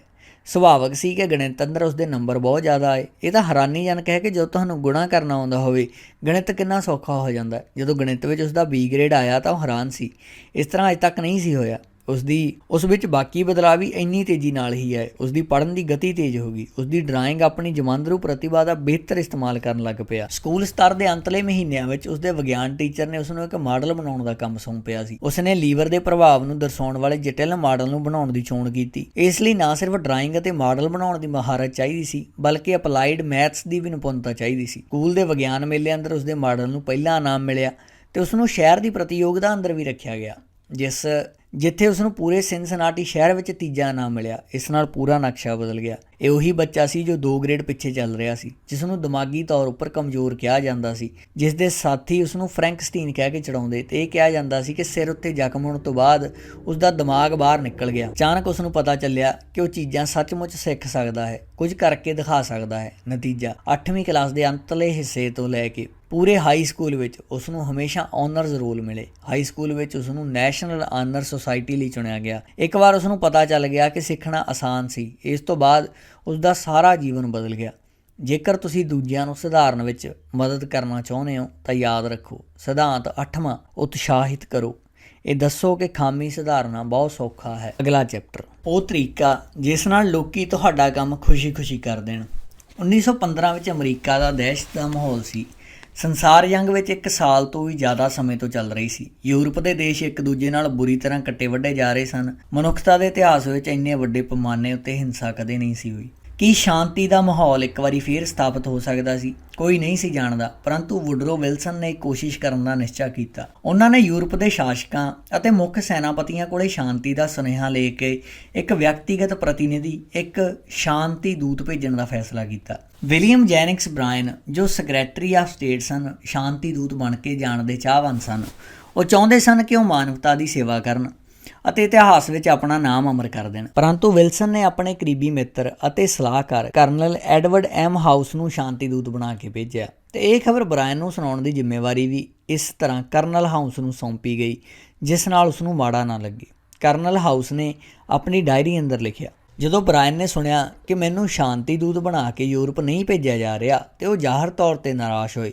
ਉਹਨਾਂ ਨੇ ਮੈਨੂੰ ਕਿਹਾ ਕਿ ਉਹ ਇਹ ਕੰਮ ਖੁਦ ਕਰਨਾ ਚਾਹੁੰਦੇ ਸਨ। ਇਸ 'ਤੇ ਮੈਂ ਜਵਾਬ ਦਿੱਤਾ ਕਿ ਰਾਸ਼ਟਰਪਤੀ ਦੇ ਵਿਚਾਰ ਨਾਲ ਇਸ ਕੰਮ ਨੂੰ ਅਧਿਕਾਰਤ ਤੌਰ 'ਤੇ ਕਰਨਾ ਉਚਿਤ ਨਹੀਂ ਅਤੇ ਸ਼ਾਂਤੀ ਦੂਤ ਦੇ ਤੌਰ 'ਤੇ ਜੇਕਰ ਬ੍ਰਾਇਨ ਜਾਂਦੇ ਤਾਂ ਸਾਰੀ ਦੁਨੀਆ ਦਾ ਧਿਆਨ ਇਸ ਪਾਸੇ ਆਕਰਸ਼ਿਤ ਹੋ ਜਾਂਦਾ ਅਤੇ ਲੋਕ ਅਚਰਜ ਕਰਦੇ ਕਿ ਉਹ ਉੱਥੇ ਕਿਉਂ ਗਏ। ਤੁਸੀਂ ਇਸ਼ਾਰਾ ਸਮਝ ਗਏ। ਹਾਊਸ ਨੇ ਬ੍ਰਾਇਨ ਨੂੰ ਵਿਵਹਾਰਿਕ ਢੰਗ ਨਾਲ ਦੱਸ ਦਿੱਤਾ ਸੀ ਕਿ ਉਹ ਇਸ ਕੰਮ ਲਈ ਕਿੰਨੇ ਮਹੱਤਵਪੂਰਨ ਸਨ ਅਤੇ ਬ੍ਰਾਇਨ ਇਸ ਨਾਲ ਸੰਤੁਸ਼ਟ ਹੋ ਗਏ। ਕਰਨਲ ਹਾਊਸ ਕੋਲੇ ਦੁਨੀਆਦਾਰੀ ਦੀ ਸਮਝ ਸੀ, ਅਨੁਭਵ ਸੀ ਅਤੇ ਕੂਟਨੀਤੀ ਦਾ ਗਿਆਨ ਵੀ ਸੀ। ਉਹ ਇਹ ਸੁਨਹਿਰਾ ਨਿਯਮ ਜਾਣਦੇ ਸਨ ਕਿ ਸਾਹਮਣੇ ਵਾਲੇ ਵਿਅਕਤੀ ਨੂੰ ਕੋਈ ਕੰਮ ਇਸ ਤਰ੍ਹਾਂ ਸੌਂਪੋ ਕਿ ਉਹ ਖੁਸ਼ ਹੋ ਕੇ ਤੁਹਾਡਾ ਕੰਮ ਕਰ ਦੇਵੇ। ਵੁਡਰੋ ਵਿਲਸਨ ਨੇ ਜਦੋਂ ਵਿਲੀਅਮ ਗਿਬਸ ਮਕਾਂਡੂ ਨੂੰ ਆਪਣੇ ਕੈਬਨਿਟ ਦਾ ਮੈਂਬਰ ਬਣਾਇਆ, ਉਹਨਾਂ ਨੇ ਵੀ ਇਹੀ ਨੀਤੀ ਅਪਣਾਈ। ਉਹ ਸਰਵਉੱਚ ਸਨਮਾਨ ਸੀ ਜਿਹੜਾ ਉਹ ਕਿਸੇ ਨੂੰ ਵੀ ਦੇ ਸਕਦੇ ਸਨ, ਪਰੰਤੂ ਵਿਲਸਨ ਨੇ ਇਸ ਪੇਸ਼ਕਸ਼ ਨੂੰ ਇਸ ਤਰ੍ਹਾਂ ਰੱਖਿਆ ਜਿਵੇਂ ਕਿ ਮੈਕਾਡੂ ਨੂੰ ਦੁੱਗਣਾ ਮਹੱਤਵ ਮਿਲੇ। ਮੈਕਾਡੂ ਦੇ ਆਪਣੇ ਸ਼ਬਦਾਂ ਵਿੱਚ ਇਹ ਕਹਾਣੀ ਸੁਣੋ। ਵਿਲਸਨ ਨੇ ਕਿਹਾ ਕਿ ਉਹ ਆਪਣਾ ਕੈਬਨਿਟ ਬਣਾ ਰਹੇ ਨੇ ਅਤੇ ਜੇਕਰ ਮੈਂ ਵਿੱਤ ਮੰਤਰੀ ਬਣ ਜਾਵਾਂ ਤਾਂ ਉਹਨਾਂ ਨੂੰ ਬਹੁਤ ਖੁਸ਼ੀ ਹੋਵੇਗੀ। ਉਹਨਾਂ ਦਾ ਗੱਲ ਕਹਿਣ ਦਾ ਅੰਦਾਜ਼ ਬੜਾ ਮਜ਼ੇਦਾਰ ਸੀ। ਉਹਨਾਂ ਨੇ ਇਹ ਜਤਾਇਆ ਕਿ ਮੰਨੋ ਉਹਨਾਂ ਦੀ ਪੇਸ਼ਕਸ਼ ਨੂੰ ਸਵੀਕਾਰ ਕਰਕੇ ਮੈਂ ਉਹਨਾਂ ਉੱਪਰ ਅਹਿਸਾਨ ਕਰ ਰਿਹਾ ਹਾਂ। ਬਦਕਿਸਮਤੀ ਨਾਲ ਵਿਲਸਨ ਨੇ ਹਮੇਸ਼ਾ ਇਸ ਤਰ੍ਹਾਂ ਦੇ ਕਸਬੇ ਵਿਵਹਾਰ ਦਾ ਪਰਿਚੈ ਨਹੀਂ ਦਿੱਤਾ। ਜੇਕਰ ਉਹਨਾਂ ਨੇ ਇਸ ਤਰ੍ਹਾਂ ਕੀਤਾ ਹੁੰਦਾ ਤਾਂ ਅੱਜ ਇਤਿਹਾਸ ਕੁਝ ਜੁਦਾ ਹੁੰਦਾ। ਮਿਸਾਲ ਲਈ ਅਮਰੀਕਾ ਨੂੰ ਲੀਗ ਆਫ ਨੈਸ਼ਨਲਜ਼ ਵਿੱਚ ਸ਼ਾਮਲ ਕਰਨ ਦਾ ਮਾਮਲਾ ਲਓ। ਵਿਲਸਨ ਨੇ ਸੈਨੇਟ ਅਤੇ ਰਿਪਬਲਿਕਨ ਪਾਰਟੀ ਨੂੰ ਇਸ ਪ੍ਰਕਰਨ ਅੰਦਰ ਖੁਸ਼ ਨਹੀਂ ਰੱਖਿਆ। ਵਿਲਸਨ ਸ਼ਾਂਤੀ ਵਾਰਤਾ ਵਿੱਚ ਪ੍ਰਸਿੱਧ ਰਿਪਬਲਿਕਨ ਲੀਡਰ ਜਿਵੇਂ ਇਲਹੂ ਰੂਟ ਜਾਂ ਚਾਰਲਸ ਹਿਊਜ਼ ਜਾਂ ਹੈਨਰੀ ਕਾਬਟ ਲਾਜ਼ ਨੂੰ ਆਪਣੇ ਨਾਲ ਲੈ ਕੇ ਨਹੀਂ ਗਏ। ਇਸ ਦੀ ਬਜਾਏ ਉਹ ਆਪਣੇ ਪਾਰਟੀ ਦੇ ਅਣਜਾਣ ਮੈਂਬਰਾਂ ਨੂੰ ਸ਼ਾਂਤੀ ਵਾਰਤਾ ਵਿੱਚ ਲੈ ਕੇ ਗਏ। ਉਹਨਾਂ ਨੇ ਰਿਪਬਲਿਕਨਜ਼ ਨੂੰ ਅਪਮਾਨਿਤ ਕੀਤਾ ਤੇ ਉਹਨਾਂ ਨੂੰ ਇਸ ਗੱਲ ਦਾ ਅਹਿਸਾਸ ਕਰਾਇਆ ਕਿ ਲੀਗ ਦਾ ਵਿਚਾਰ ਰਿਪਬਲਿਕਨ ਪਾਰਟੀ ਦਾ ਨਾ ਹੋ ਕੇ ਆਪ ਵਿਲਸਨ ਦਾ ਹੈ। ਵਿਲਸਨ ਨੇ ਉਹਨਾਂ ਨੂੰ ਕੈਕ ਨੂੰ ਛੂਹਣ ਤੱਕ ਨਹੀਂ ਦਿੱਤਾ ਤੇ ਮਨੁੱਖੀ ਸੰਬੰਧਾਂ ਨੂੰ ਇੰਨੇ ਲੱਚਰ ਢੰਗ ਨਾਲ ਲੈਣ ਕਰਕੇ ਉਹਨਾਂ ਨੇ ਆਪਣਾ ਕਰੀਅਰ ਚੌਪਟ ਕਰ ਲਿਆ, ਆਪਣੀ ਸਿਹਤ ਖਰਾਬ ਕਰ ਲਈ, ਆਪਣੀ ਜ਼ਿੰਦਗੀ ਛੋਟੀ ਕਰ ਲਈ। ਇਸੇ ਵਜ੍ਹਾ ਨਾਲ ਅਮਰੀਕਾ ਨੂੰ ਲੀਗ ਤੋਂ ਬਾਹਰ ਰਹਿਣਾ ਪਿਆ ਅਤੇ ਦੁਨੀਆ ਦਾ ਇਤਿਹਾਸ ਬਦਲ ਗਿਆ। ਕੇਵਲ ਸਟੇਟਸਮੈਨ ਅਤੇ ਡਿਪਲੋਮੈਟ ਹੀ ਸਾਹਮਣੇ ਵਾਲੇ ਵਿਅਕਤੀ ਨੂੰ ਕੋਈ ਕੰਮ ਇਸ ਤਰ੍ਹਾਂ ਸੌਂਪਣ ਕਿ ਉਹ ਖੁਸ਼ ਹੋ ਕੇ ਤੁਹਾਡਾ ਕੰਮ ਕਰੇ ਦੀ ਨੀਤੀ ਦਾ ਪ੍ਰਯੋਗ ਨਹੀਂ ਕਰਦੇ। ਫੋਰਟ ਵਾਈਨੇ ਇੰਡੀਆਨਾ ਦੇ ਡੈਲ ਓਫੇਰੀਅਰ ਨੇ ਸਾਨੂੰ ਦੱਸਿਆ ਕਿ ਕਿਸ ਤਰ੍ਹਾਂ ਉਹ ਆਪਣੇ ਛੋਟੇ ਬੱਚੇ ਕੋਲੋਂ ਖੁਸ਼ੀ-ਖੁਸ਼ੀ ਸੌਂਪਿਆ ਗਿਆ ਕੰਮ ਕਰਵਾਇਆ। ਜੈਫ ਨੂੰ ਦਰਖਤ ਤੋਂ ਡਿੱਗੀਆਂ ਹੋਈਆਂ ਨਾਸ਼ਪਾਤੀਆਂ ਇਕੱਠਾ ਕਰਨ ਦਾ ਕੰਮ ਸੌਂਪਿਆ ਗਿਆ ਸੀ ਤਾਂ ਕਿ ਲਾਹਣ ਤਰਾਸ਼ਣ ਵਾਲਿਆਂ ਨੂੰ ਰੋਕ ਕੇ ਉਹਨਾਂ ਨੂੰ ਚੱਕਣਾ ਨਾ ਪਵੇ। ਉਹਨਾਂ ਨੂੰ ਇਹ ਕੰਮ ਪਸੰਦ ਨਹੀਂ ਸੀ। ਅਕਸਰ ਜਾਂ ਤਾਂ ਇਹ ਕੰਮ ਹੁੰਦਾ ਹੀ ਨਹੀਂ ਸੀ ਤੇ ਜਾਂ ਫਿਰ ਇੰਨੇ ਮਾੜੇ ਢੰਗ ਨਾਲ ਹੁੰਦਾ ਸੀ ਕਿ ਲਾਹਣ ਤਰਾਸ਼ਣ ਵਾਲਿਆਂ ਨੂੰ ਕਈ ਵਾਰੀ ਰੁਕ ਕੇ ਰਹਿ ਗਈਆਂ ਨਾਸ਼ਪਾਤੀਆਂ ਚੱਕਣੀਆਂ ਪੈਂਦੀਆਂ। ਸਿੱਧੇ ਝੜਪ ਕਰਨ ਦੀ ਬਜਾਏ ਮੈਂ ਇੱਕ ਦਿਨ ਉਸ ਨੂੰ ਕਿਹਾ, ਜੈਫ ਮੈਂ ਤੁਹਾਡੇ ਨਾਲ ਇੱਕ ਸਮਝੌਤਾ ਕਰਨਾ ਚਾਹੁੰਦਾ। ਨਾਸ਼ਪਾਤੀਆਂ ਤੋਂ ਭਰੀ ਹੋਈ ਇੱਕ ਟੋਕਰੀ ਚੁੱਕਣ ਤੇ ਮੈਂ ਤੁਹਾਨੂੰ $1 ਦੇਵਾਂਗਾ, ਪਰੰਤੂ ਤੁਹਾਡਾ ਕੰਮ ਖਤਮ ਹੋਣ ਤੋਂ ਬਾਅਦ ਜੇਕਰ ਮੈਨੂੰ ਇੱਕ ਵੀ ਨਾਸ਼ਪਾਤੀ ਜ਼ਮੀਨ ਤੇ ਦਿਖੀ ਤਾਂ ਮੈਂ ਤੁਹਾਡੇ ਕੋਲੋਂ ਹਰ ਨਾਸ਼ਪਾਤੀ ਦੇ ਹਿਸਾਬ ਦੇ ਨਾਲ $1 ਲਵਾਂਗਾ। ਬੋਲੋ, ਸੌਦਾ ਮਨਜ਼ੂਰ ਹੈ? ਜਿਵੇਂ ਤੁਸੀਂ ਸਮਝ ਗਏ ਹੋਵੋਗੇ ਕਿ ਇਸ ਤੋਂ ਬਾਅਦ ਮੈਨੂੰ ਜ਼ਮੀਨ ਉੱਤੇ ਇੱਕ ਵੀ ਨਾਸ਼ਪਾਤੀ ਨਹੀਂ ਮਿਲੀ। ਉਹ ਨਾ ਸਿਰਫ ਜ਼ਮੀਨ ਉੱਤੇ ਪਈ ਸਾਰੀਆਂ ਨਾਸ਼ਪਾਤੀਆਂ ਚੁਗ ਲੈਂਦਾ ਸੀ ਬਲਕਿ ਮੈਨੂੰ ਉਸ ਉੱਪਰ ਨਜ਼ਰ ਵੀ ਰੱਖਣੀ ਪੈਂਦੀ ਸੀ ਕਿ ਉਹ ਕਿਤੇ ਦਰਖਤ ਤੋਂ ਨਾਸ਼ਪਾਤੀਆਂ ਤੋੜ ਕੇ ਉਹਨਾਂ ਨੂੰ ਆਪਣੀ ਟੋਕਰੀ ਵਿੱਚ ਨਾ ਭਰ ਲਏ। ਮੈਂ ਇੱਕ ਇਹੋ ਜਿਹੇ ਵਿਅਕਤੀ ਨੂੰ ਜਾਣਦਾ ਜਿਹੜਾ ਭਾਸ਼ਣਾਂ ਦੀਆਂ ਅਰਜ਼ਾਂ ਨੂੰ, ਦੋਸਤਾਂ ਦੇ ਸੱਦਿਆਂ ਨੂੰ ਇਸ ਤਰ੍ਹਾਂ ਆਸਵੀਕਾਰ ਕਰਦਾ ਸੀ ਕਿ ਲੋਕ ਸੰਤੁਸ਼ਟ ਹੋ ਜਾਂਦੇ ਸੀ ਅਤੇ ਕਿਸੇ ਨੂੰ ਵੀ ਮਾੜਾ ਨਹੀਂ ਸੀ ਲੱਗਦਾ। ਉਸ ਦਾ ਤਰੀਕਾ ਕੀ ਸੀ? ਉਹ ਇਹ ਤੱਥ ਨਹੀਂ ਸੀ ਦੱਸਦਾ ਕਿ ਉਹ ਬਹੁਤ ਵਿਅਸਤ ਸੀ, ਉਸ ਨੂੰ ਇਹ ਕੰਮ ਕਰਨਾ ਸੀ ਤੇ ਇਹ ਵੀ ਨਹੀਂ। ਪਹਿਲਾਂ ਤਾਂ ਉਹ ਸੱਦੇ ਲਈ ਧੰਨਵਾਦ ਦਿੰਦਾ ਸੀ, ਫਿਰ ਇਹ ਦੱਸਦਾ ਸੀ ਕਿ ਉਹ ਸੱਦਾ ਸਵੀਕਾਰ ਕਰਨ ਵਿੱਚ ਅਸਮਰੱਥ ਹੈ। ਇਸ ਤੋਂ ਬਾਅਦ ਉਹ ਏਵਜ਼ੀ ਵਕਤਾ ਨਾਮ ਦਾ ਸੁਝਾਅ ਦਿੰਦਾ ਸੀ। ਦੂਜੇ ਸ਼ਬਦਾਂ ਵਿੱਚ ਉਹ ਸਾਹਮਣੇ ਵਾਲੇ ਵਿਅਕਤੀ ਨੂੰ ਆਪਣੀ ਸਹਿਮਤੀ ਨੂੰ ਲੈ ਕੇ ਨਾ ਖੁਸ਼ ਹੋਣ ਦਾ ਮੌਕਾ ਨਹੀਂ ਸੀ ਦਿੰਦਾ। ਉਹ ਤੁਰੰਤ ਦੂਜੇ ਵਿਅਕਤੀ ਦੇ ਵਿਚਾਰਾਂ ਨੂੰ ਕਿਸੇ ਦੂਜੇ ਵਕਤ ਵੱਲ ਮੋੜ ਦਿੰਦਾ ਸੀ ਜਿਹੜਾ ਉਸਦੇ ਸੱਦੇ ਨੂੰ ਸਵੀਕਾਰ ਕਰਨ ਦੀ ਸਥਿਤੀ ਵਿੱਚ ਹੁੰਦਾ ਸੀ। ਗੁੰਟਰ ਸ਼ਿਮਟ ਨੇ ਪੱਛਮੀ ਜਰਮਨੀ ਅੰਦਰ ਸਾਡੇ ਕੋਰਸ ਅੰਦਰ ਭਾਗ ਲਿਆ। ਉਹਨਾਂ ਨੇ ਫੂਡ ਸਟੋਰ ਦੇ ਇੱਕ ਕਰਮਚਾਰੀ ਦਾ ਪ੍ਰਕਰਣ ਦੱਸਿਆ। ਇਹ ਕਰਮਚਾਰੀ ਉਹਨਾਂ ਸ਼ੈਲਫਾਂ 'ਤੇ ਸਹੀ ਪ੍ਰਾਈਸ ਟੈਗ ਲਗਾਉਣ ਦੇ ਕੰਮ ਅੰਦਰ ਲਾਪਰਵਾਹੀ ਕਰ ਰਿਹਾ ਸੀ ਜਿੱਥੇ ਆਈਟਮ ਡਿਸਪਲੇ ਕੀਤੇ ਜਾਂਦੇ ਸੀ। ਇਸ ਨਾਲ ਭੰਬਲ ਭੂਸਾ ਪੈ ਜਾਂਦਾ ਸੀ ਤੇ ਗਾਹਕ ਸ਼ਿਕਾਇਤ ਕਰਦੇ ਸੀ। ਵਾਰ-ਵਾਰ ਸਮਝਾਉਣ, ਝਿੜਕਣ, ਬਹਿਸ ਕਰਨ ਨਾਲ ਜ਼ਿਆਦਾ ਫਾਇਦਾ ਨਹੀਂ ਹੋਇਆ। ਆਖਰਕਾਰ ਮਿਸਟਰ ਸਿਮਟ ਨੇ ਉਸ ਨੂੰ ਆਪਣੇ ਆਫਿਸ ਵਿੱਚ ਬੁਲਾਇਆ ਤੇ ਉਸ ਨੂੰ ਕਿਹਾ ਕਿ ਉਹ ਉਸੇ ਸਟੋਰ ਅੰਦਰ supervisor of price tag processing ਦੇ ਅਹੁਦੇ ਉੱਤੇ ਨਿਯੁਕਤ ਕਰ ਰਹੇ ਹਨ ਅਤੇ ਭਵਿੱਖ ਵਿੱਚ ਉਸ ਨੂੰ ਇਸ ਗੱਲ ਦਾ ਧਿਆਨ ਰੱਖਣਾ ਹੋਵੇਗਾ ਕਿ ਸਾਰੀਆਂ ਸ਼ੈਲਫਾਂ 'ਤੇ ਸਹੀ ਟੈਗ ਲੱਗੇ ਹੋਣ। ਇਸ ਨਵੀਂ ਜ਼ਿੰਮੇਵਾਰੀ ਅਤੇ ਬਦਲੇ ਹੋਏ ਅਹੁਦੇ ਨਾਲ ਉਸਦਾ ਰਵੱਈਆ ਬਦਲ ਗਿਆ ਅਤੇ ਇਸ ਤੋਂ ਬਾਅਦ ਉਹ ਆਪਣੇ ਕੰਮ ਨੂੰ ਤਸੱਲੀ ਬਖਸ਼ ਢੰਗ ਦੇ ਨਾਲ ਕਰਨ ਲੱਗਿਆ। ਬਚਪਨਾ ਸ਼ਾਇਦ, ਪਰੰਤੂ ਇਹੀ ਨਪੋਲੀਅਨ ਨੂੰ ਕਿਹਾ ਗਿਆ ਸੀ ਜਦੋਂ ਨਪੋਲੀਅਨ ਨੇ ਲੀਜ਼ੀਅਨ ਆਫ ਆਨਰ ਦਾ ਖਿਤਾਬ ਰਚਿਆ। ਉਹ ਆਪਣੇ ਸਿਪਾਹੀਆਂ ਵਿੱਚ 15,000 ਕ੍ਰਾਸ ਵੰਡੇ, ਆਪਣੇ 18 ਜਨਰਲਾਂ ਨੂੰ ਮਾਰਸ਼ਲ ਆਫ ਦਾ ਫਰਾਂਸ ਦਾ ਖਿਤਾਬ ਦਿੱਤਾ ਤੇ ਆਪਣੀ ਫੌਜ ਨੂੰ ਗ੍ਰਾਂਡ ਆਰਮੀ ਸੰਬੋਧਨ ਕੀਤਾ। ਨਪੋਲੀਅਨ ਦੀ ਇਹ ਕਹਿ ਕੇ ਆਲੋਚਨਾ ਕੀਤੀ ਗਈ ਕਿ ਉਸਨੇ ਜੰਗ ਦੀ ਅੱਗ ਵਿੱਚ ਭਖੇ ਫੌਜੀਆਂ ਦੇ ਹੱਥ ਵਿੱਚ ਖਿਡੌਣੇ ਫੜਾ ਦਿੱਤੇ ਸਨ। ਇਸ ਉੱਪਰ ਨਪੋਲੀਅਨ ਨੇ ਜਵਾਬ ਦਿੱਤਾ, ਮਨੁੱਖਾਂ ਉੱਤੇ ਖਿਡੌਣਿਆਂ ਨਾਲ ਹੀ ਰਾਜ ਕੀਤਾ ਜਾ ਸਕਦਾ ਹੈ। ਅਹੁਦੇ ਦੇਣਾ ਨਪੋਲੀਅਨ ਦੇ ਕੰਮ ਆਇਆ, ਇਹ ਤੁਹਾਡੇ ਵੀ ਕੰਮ ਆ ਸਕਦਾ। ਮਿਸਾਲ ਲਈ, ਸਕਾਰਸਡੇਲ ਨਿਊਯਾਰਕ ਅੰਦਰ ਰਹਿਣ ਵਾਲੀ ਮੇਰੀ ਇੱਕ ਦੋਸਤ ਅਰਨੈਸਟ ਜੈਟ ਪਰੇਸ਼ਾਨ ਸੀ ਕਿ ਕੁਝ ਬੱਚੇ ਉਸਦੇ ਲਾਅਨ ਉੱਪਰ ਦੌੜ ਕੇ ਲਾਅਨ ਬਰਬਾਦ ਕਰ ਜਾਂਦੇ ਸਨ। ਉਸਨੇ ਬੱਚਿਆਂ ਨੂੰ ਧਮਕਾਇਆ, ਲਾਲਚ ਦਿੱਤਾ, ਪਰੰਤੂ ਫਿਰ ਵੀ ਕੋਈ ਫਰਕ ਨਾ ਪਿਆ। ਫਿਰ ਉਸਨੇ ਗੈਂਗ ਦੇ ਲੀਡਰ ਨੂੰ ਬੁਲਾਇਆ ਅਤੇ ਉਸਨੂੰ ਇੱਕ ਅਹੁਦਾ ਦੇ ਕੇ ਉਸਨੂੰ ਮਹੱਤਵਪੂਰਨ ਅਨੁਭਵ ਕਰਾਇਆ। ਉਸਨੂੰ ਆਪਣਾ ਜਾਸੂਸ ਨਿਯੁਕਤ ਕੀਤਾ। ਉਸਨੇ ਜਾਸੂਸ ਨੂੰ ਕਿਹਾ ਕਿ ਉਹ ਲਾਅਨ ਦੀ ਰਖਵਾਲੀ ਕਰੇ ਅਤੇ ਅਣਅਧਿਕਾਰਤ ਲੋਕਾਂ ਨੂੰ ਇਸ ਵਿੱਚ ਵੜਨ ਦੀ ਮਨਜ਼ੂਰੀ ਨਾ ਦੇਵੇ। ਇਸ ਨਾਲ ਉਸਦੀ ਸਮੱਸਿਆ ਸੁਲਝ ਗਈ। ਉਸਦੇ ਜਾਸੂਸ ਨੇ ਪਿੱਛੇ ਅੱਗ ਬਾਲ ਕੇ ਇੱਕ ਸਲਾਹ ਕਰਮ ਕੀਤੀ ਜਿਸ ਨਾਲ ਉਹ ਲਾਅਨ ਅੰਦਰ ਆਉਣ ਵਾਲੇ ਬੱਚਿਆਂ ਨੂੰ ਭੁੰਨ ਦੇਣ ਦੀ ਧਮਕੀ ਦਿੰਦਾ ਸੀ। ਜਦੋਂ ਵੀ ਲੋਕਾਂ ਦਾ ਵਿਵਹਾਰ ਜਾਂ ਰਵੱਈਏ ਨੂੰ ਬਦਲਣ ਦੀ ਜ਼ਰੂਰਤ ਹੋਵੇ ਤਾਂ ਪ੍ਰਭਾਵਸ਼ਾਲੀ ਲੀਡਰ ਨੂੰ ਇਹਨਾਂ ਨਿਯਮਾਂ ਨੂੰ ਧਿਆਨ ਵਿੱਚ ਰੱਖਣਾ ਚਾਹੀਦਾ ਹੈ। ਸੁਹਿਰਦ ਰਹੋ। ਇਹੋ ਜਿਹਾ ਵਾਅਦਾ ਨਾ ਕਰੋ ਜਿਸ ਨੂੰ ਤੁਸੀਂ ਪੂਰਾ ਨਹੀਂ ਕਰ ਸਕਦੇ। ਆਪਣੇ ਫਾਇਦਿਆਂ ਉੱਤੇ ਧਿਆਨ ਕੇਂਦਰਿਤ ਨਾ ਕਰੋ ਬਲਕਿ ਸਾਹਮਣੇ ਵਾਲੇ ਦੇ ਫਾਇਦਿਆਂ ਉੱਤੇ ਧਿਆਨ ਦੇਵੋ। ਤੁਹਾਨੂੰ ਇਹ ਪਤਾ ਹੋਣਾ ਚਾਹੀਦਾ ਕਿ ਤੁਸੀਂ ਸਾਹਮਣੇ ਵਾਲੇ ਤੋਂ ਕੀ ਕਰਾਉਣਾ ਚਾਹੁੰਦੇ ਹੋ। ਆਪਣੀ ਗੱਲ ਨੂੰ ਜ਼ੋਰ ਦੇ ਕੇ ਕਹੋ। ਆਪਣੇ ਆਪ ਨੂੰ ਪੁੱਛੋ ਕਿ ਸਾਹਮਣੇ ਵਾਲਾ ਕੀ ਚਾਹੁੰਦਾ। ਇਸ ਉੱਪਰ ਵਿਚਾਰ ਕਰੋ ਕਿ ਤੁਹਾਡੇ ਸੁਝਾਏ ਗਏ ਕੰਮ ਨੂੰ ਕਰਨ ਨਾਲ ਸਾਹਮਣੇ ਵਾਲੇ ਨੂੰ ਕੀ ਫਾਇਦਾ ਹੋਵੇਗਾ। ਇਹਨਾਂ ਫਾਇਦਿਆਂ ਨੂੰ ਉਸ ਦੀਆਂ ਇੱਛਾਵਾਂ ਨਾਲ ਜੋੜ ਦਿਓ। ਜਦੋਂ ਤੁਸੀਂ ਬੇਨਤੀ ਕਰੋ ਤਾਂ ਸਾਹਮਣੇ ਵਾਲੇ ਨੂੰ ਇਸ ਤਰੀਕੇ ਨਾਲ ਦੱਸੋ ਕਿ ਇਹ ਉਸ ਦੇ ਲਈ ਕਿੰਨਾ ਫਾਇਦੇਮੰਦ ਹੋਵੇਗਾ। ਅਸੀਂ ਇਸ ਤਰ੍ਹਾਂ ਦਾ ਛੋਟਾ ਜਿਹਾ ਆਰਡਰ ਵੀ ਦੇ ਸਕਦੇ ਹਾਂ। ਜਾਨ, ਕੱਲ੍ਹ ਨੂੰ ਗਾਹਕ ਆਉਣ ਵਾਲੇ ਹਨ ਅਤੇ ਮੈਨੂੰ ਸਟਾਕ ਰੂਮ ਸਾਫ਼ ਚਾਹੀਦਾ, ਇਸ ਲਈ ਚੰਗੀ ਤਰ੍ਹਾਂ ਝਾੜੂ ਲਗਾ ਦਿਓ। ਸਟਾਕ ਨੂੰ ਸਫਾਈ ਨਾਲ ਸ਼ੈਲਫ ਉੱਤੇ ਜਮਾ ਲਓ ਅਤੇ ਕਾਊਂਟਰ ਨੂੰ ਚਮਕਾ ਦਿਓ। ਜਾਂ ਫਿਰ ਅਸੀਂ ਇਸ ਨੂੰ ਵਿਚਾਰ ਨੂੰ ਇਸ ਤਰ੍ਹਾਂ ਵਿਅਕਤ ਕਰ ਸਕਦੇ ਹਾਂ ਕਿ ਜੌਨ ਨੂੰ ਉਹ ਫਾਇਦੇ ਵਿੱਚ ਸਮਝ ਆ ਜਾਣ ਜਿਹੜੇ ਉਸ ਨੂੰ ਇਸ ਕੰਮ ਕਰਨ ਤੋਂ ਪ੍ਰਾਪਤ ਹੋਣਗੇ। ਜਾਨ, ਸਾਡੇ ਕੋਲ ਇੱਕ ਕੰਮ ਹੈ ਜਿਸ ਨੂੰ ਤੁਰੰਤ ਕੀਤਾ ਜਾਣਾ ਚਾਹੀਦਾ। ਜੇਕਰ ਇਸ ਨੂੰ ਤੁਰੰਤ ਕਰ ਲਿਆ ਜਾਏ ਤਾਂ ਅਸੀਂ ਬਾਅਦ ਵਿੱਚ ਇਸ ਮੁਸੀਬਤ ਤੋਂ ਬਚ ਸਕਦੇ ਹਾਂ। ਮੈਂ ਕੱਲ੍ਹ ਕੁਝ ਗਾਹਕਾਂ ਨੂੰ ਆਪਣੀਆਂ ਸੁਵਿਧਾਵਾਂ ਦਿਖਾਉਣ ਲਈ ਲਿਆ ਰਿਹਾ ਅਤੇ ਮੈਂ ਉਹਨਾਂ ਨੂੰ ਸਟਾਕ ਰੂਮ ਦਿਖਾਉਣਾ ਚਾਹੁੰਦਾ, ਪਰੰਤੂ ਇਸ ਦੀ ਹਾਲਤ ਹੁਣ ਠੀਕ ਨਹੀਂ। ਜੇਕਰ ਤੁਸੀਂ ਇਸ ਨੂੰ ਝਾੜ ਦਿਓ, ਸਟਾਕ ਨੂੰ ਸ਼ੈਲਫ ਉੱਤੇ ਠੀਕ ਤਰ੍ਹਾਂ ਨਾਲ ਜਮਾ ਦਿਓ ਅਤੇ ਕਾਊਂਟਰ ਨੂੰ ਲਿਸ਼ਕਾ ਦਿਓ, ਇਸ ਨਾਲ ਹਰ ਚੀਜ਼ ਚੰਗੀ ਅਤੇ ਸਹੀ ਦਿਖੇਗੀ ਅਤੇ ਕੰਪਨੀ ਦੀ ਚੰਗੀ ਇਮੇਜ ਬਣਾਉਣ ਵਿੱਚ ਤੁਸੀਂ ਆਪਣੇ ਵੱਲੋਂ ਪੂਰਾ ਯੋਗਦਾਨ ਦਿਓਗੇ। ਕੀ ਜੌਨ ਤੁਹਾਡੇ ਸੁਝਾਏ ਗਏ ਕੰਮ ਨੂੰ ਕਰਕੇ ਖੁਸ਼ ਹੋਵੇਗਾ? ਸ਼ਾਇਦ ਬਹੁਤ ਖੁਸ਼ ਨਹੀਂ ਹੋਵੇਗਾ, ਪਰੰਤੂ ਉਸ ਛੋਟੇ ਜਿਹੇ ਆਰਡਰ ਨਾਲ ਜ਼ਿਆਦਾ ਖੁਸ਼ ਤਾਂ ਅਵਸ਼ ਹੋਵੇਗਾ। ਜਦੋਂ ਤੁਸੀਂ ਉਸ ਨੂੰ ਫਾਇਦੇ ਨਹੀਂ ਦੱਸੇ ਸਨ, ਜੇਕਰ ਅਸੀਂ ਇਹ ਮੰਨ ਲਈਏ ਕਿ ਜੌਨ ਨੂੰ ਆਪਣੇ ਸਟਾਕ ਰੂਮ ਦੀ ਇਮੇਜ ਉੱਤੇ ਮਾਣ ਹੈ, ਉਹ ਕੰਪਨੀ ਦੀ ਚੰਗੀ ਇਮੇਜ ਬਣਾਉਣ ਵਿੱਚ ਯੋਗਦਾਨ ਦੇਣ ਦਾ ਚਾਹਵਾਨ ਹੈ, ਤਾਂ ਇਹ ਗੱਲ ਦੀ ਜ਼ਿਆਦਾ ਸੰਭਾਵਨਾ ਹੈ ਕਿ ਉਸਦਾ ਰਵੱਈਆ ਜ਼ਿਆਦਾ ਸਹਿਯੋਗੀ ਹੋਵੇਗਾ। ਜੌਨ ਨੂੰ ਇਹ ਦੱਸਣਾ ਹੋਵੇਗਾ ਕਿ ਉਸ ਨੂੰ ਕੰਮ ਨੂੰ ਦੇਰ ਸਵੇਰ ਕਰਨਾ ਤਾਂ ਹੈ ਹੀ, ਜੇਕਰ ਉਹ ਕੰਮ ਨੂੰ ਹੁਣੇ ਕਰ ਲਵੇਗਾ ਤੇ ਉਸ ਨੂੰ ਬਾਅਦ ਵਿੱਚ ਨਹੀਂ ਕਰਨਾ ਪਵੇਗਾ। ਇਹ ਵਿਸ਼ਵਾਸ ਕਰਨਾ ਨਾ ਸਮਝੀ ਹੈ ਕਿ ਇਹਨਾਂ ਸਿਧਾਂਤਾਂ ਦਾ ਪ੍ਰਯੋਗ ਕਰਨ ਤੋਂ ਬਾਅਦ ਤੁਹਾਡੇ ਸਾਰੇ ਮਿਲਣ ਵਾਲਿਆਂ ਦੀ ਪ੍ਰਤੀਕਿਰਿਆ ਹਮੇਸ਼ਾ ਪੋਜ਼ਿਟਿਵ ਹੋਵੇਗੀ। ਬਹਰਹਾਲ, ਜ਼ਿਆਦਾ ਵਿਅਕਤੀਆਂ ਦਾ ਅਨੁਭਵ ਦੱਸਦਾ ਹੈ ਕਿ ਇਹਨਾਂ ਸਿਧਾਂਤਾਂ ਦਾ ਪ੍ਰਯੋਗ ਕਰਨ ਨਾਲ ਤੁਹਾਡੀਆਂ ਸਫਲਤਾਵਾਂ ਦੀਆਂ ਸੰਭਾਵਨਾਵਾਂ ਵੱਧ ਜਾਂਦੀਆਂ ਹਨ। ਜੇਕਰ ਤੁਸੀਂ ਇਹਨਾਂ ਸਿਧਾਂਤਾਂ ਉੱਪਰ ਪਹਿਲਾਂ ਚੱਲ ਕੇ ਆਪਣੀ ਸਫਲਤਾ ਨੂੰ 10% ਵੀ ਵਧਾ ਲੈਂਦੇ ਹੋ ਤਾਂ ਤੁਸੀਂ ਪਹਿਲਾਂ ਤੋਂ ਹੀ 10% ਜ਼ਿਆਦਾ ਪ੍ਰਭਾਵੀ ਲੀਡਰ ਹੋਵੋਗੇ ਅਤੇ ਤੁਹਾਨੂੰ ਇਹ ਫਾਇਦਾ ਹੋਵੇਗਾ। ਲੋਕ ਤੁਹਾਡਾ ਕਿਹਾ ਕੰਮ ਉਦੋਂ ਕਰਨਗੇ ਜਦੋਂ ਤੁਸੀਂ ਇਸ ਸਿਧਾਂਤ ਦਾ ਪ੍ਰਯੋਗ ਕਰੋਗੇ। ਸਿਧਾਂਤ 9ਵਾਂ, ਸਾਹਮਣੇ ਵਾਲੇ ਵਿਅਕਤੀ ਨੂੰ ਕੋਈ ਕੰਮ ਇਸ ਤਰ੍ਹਾਂ ਸੌਂਪੋ ਕਿ ਉਹ ਤੁਹਾਡਾ ਕਿਹਾ ਕੰਮ ਖੁਸ਼ੀ ਕਰ ਦੇਵੇ। ਇਹ ਸੀਗਾ ਜੀ ਆਪਣਾ ਇਸ ਕਿਤਾਬ ਦਾ ਲਾਸਟ ਚੈਪਟਰ ਅਤੇ ਇਹਦੇ ਨਾਲ ਹੀ ਇਹ ਕਿਤਾਬ ਪੂਰੀ ਹੁੰਦੀ ਹੈ। ਅਤੇ ਮੈਨੂੰ ਤਾਂ ਇਹ ਕਿਤਾਬ ਪੜ੍ਹ ਕੇ ਬੜਾ ਚੰਗਾ ਲੱਗਿਆ, ਬੜਾ ਕੁਝ ਸਿੱਖਿਆ।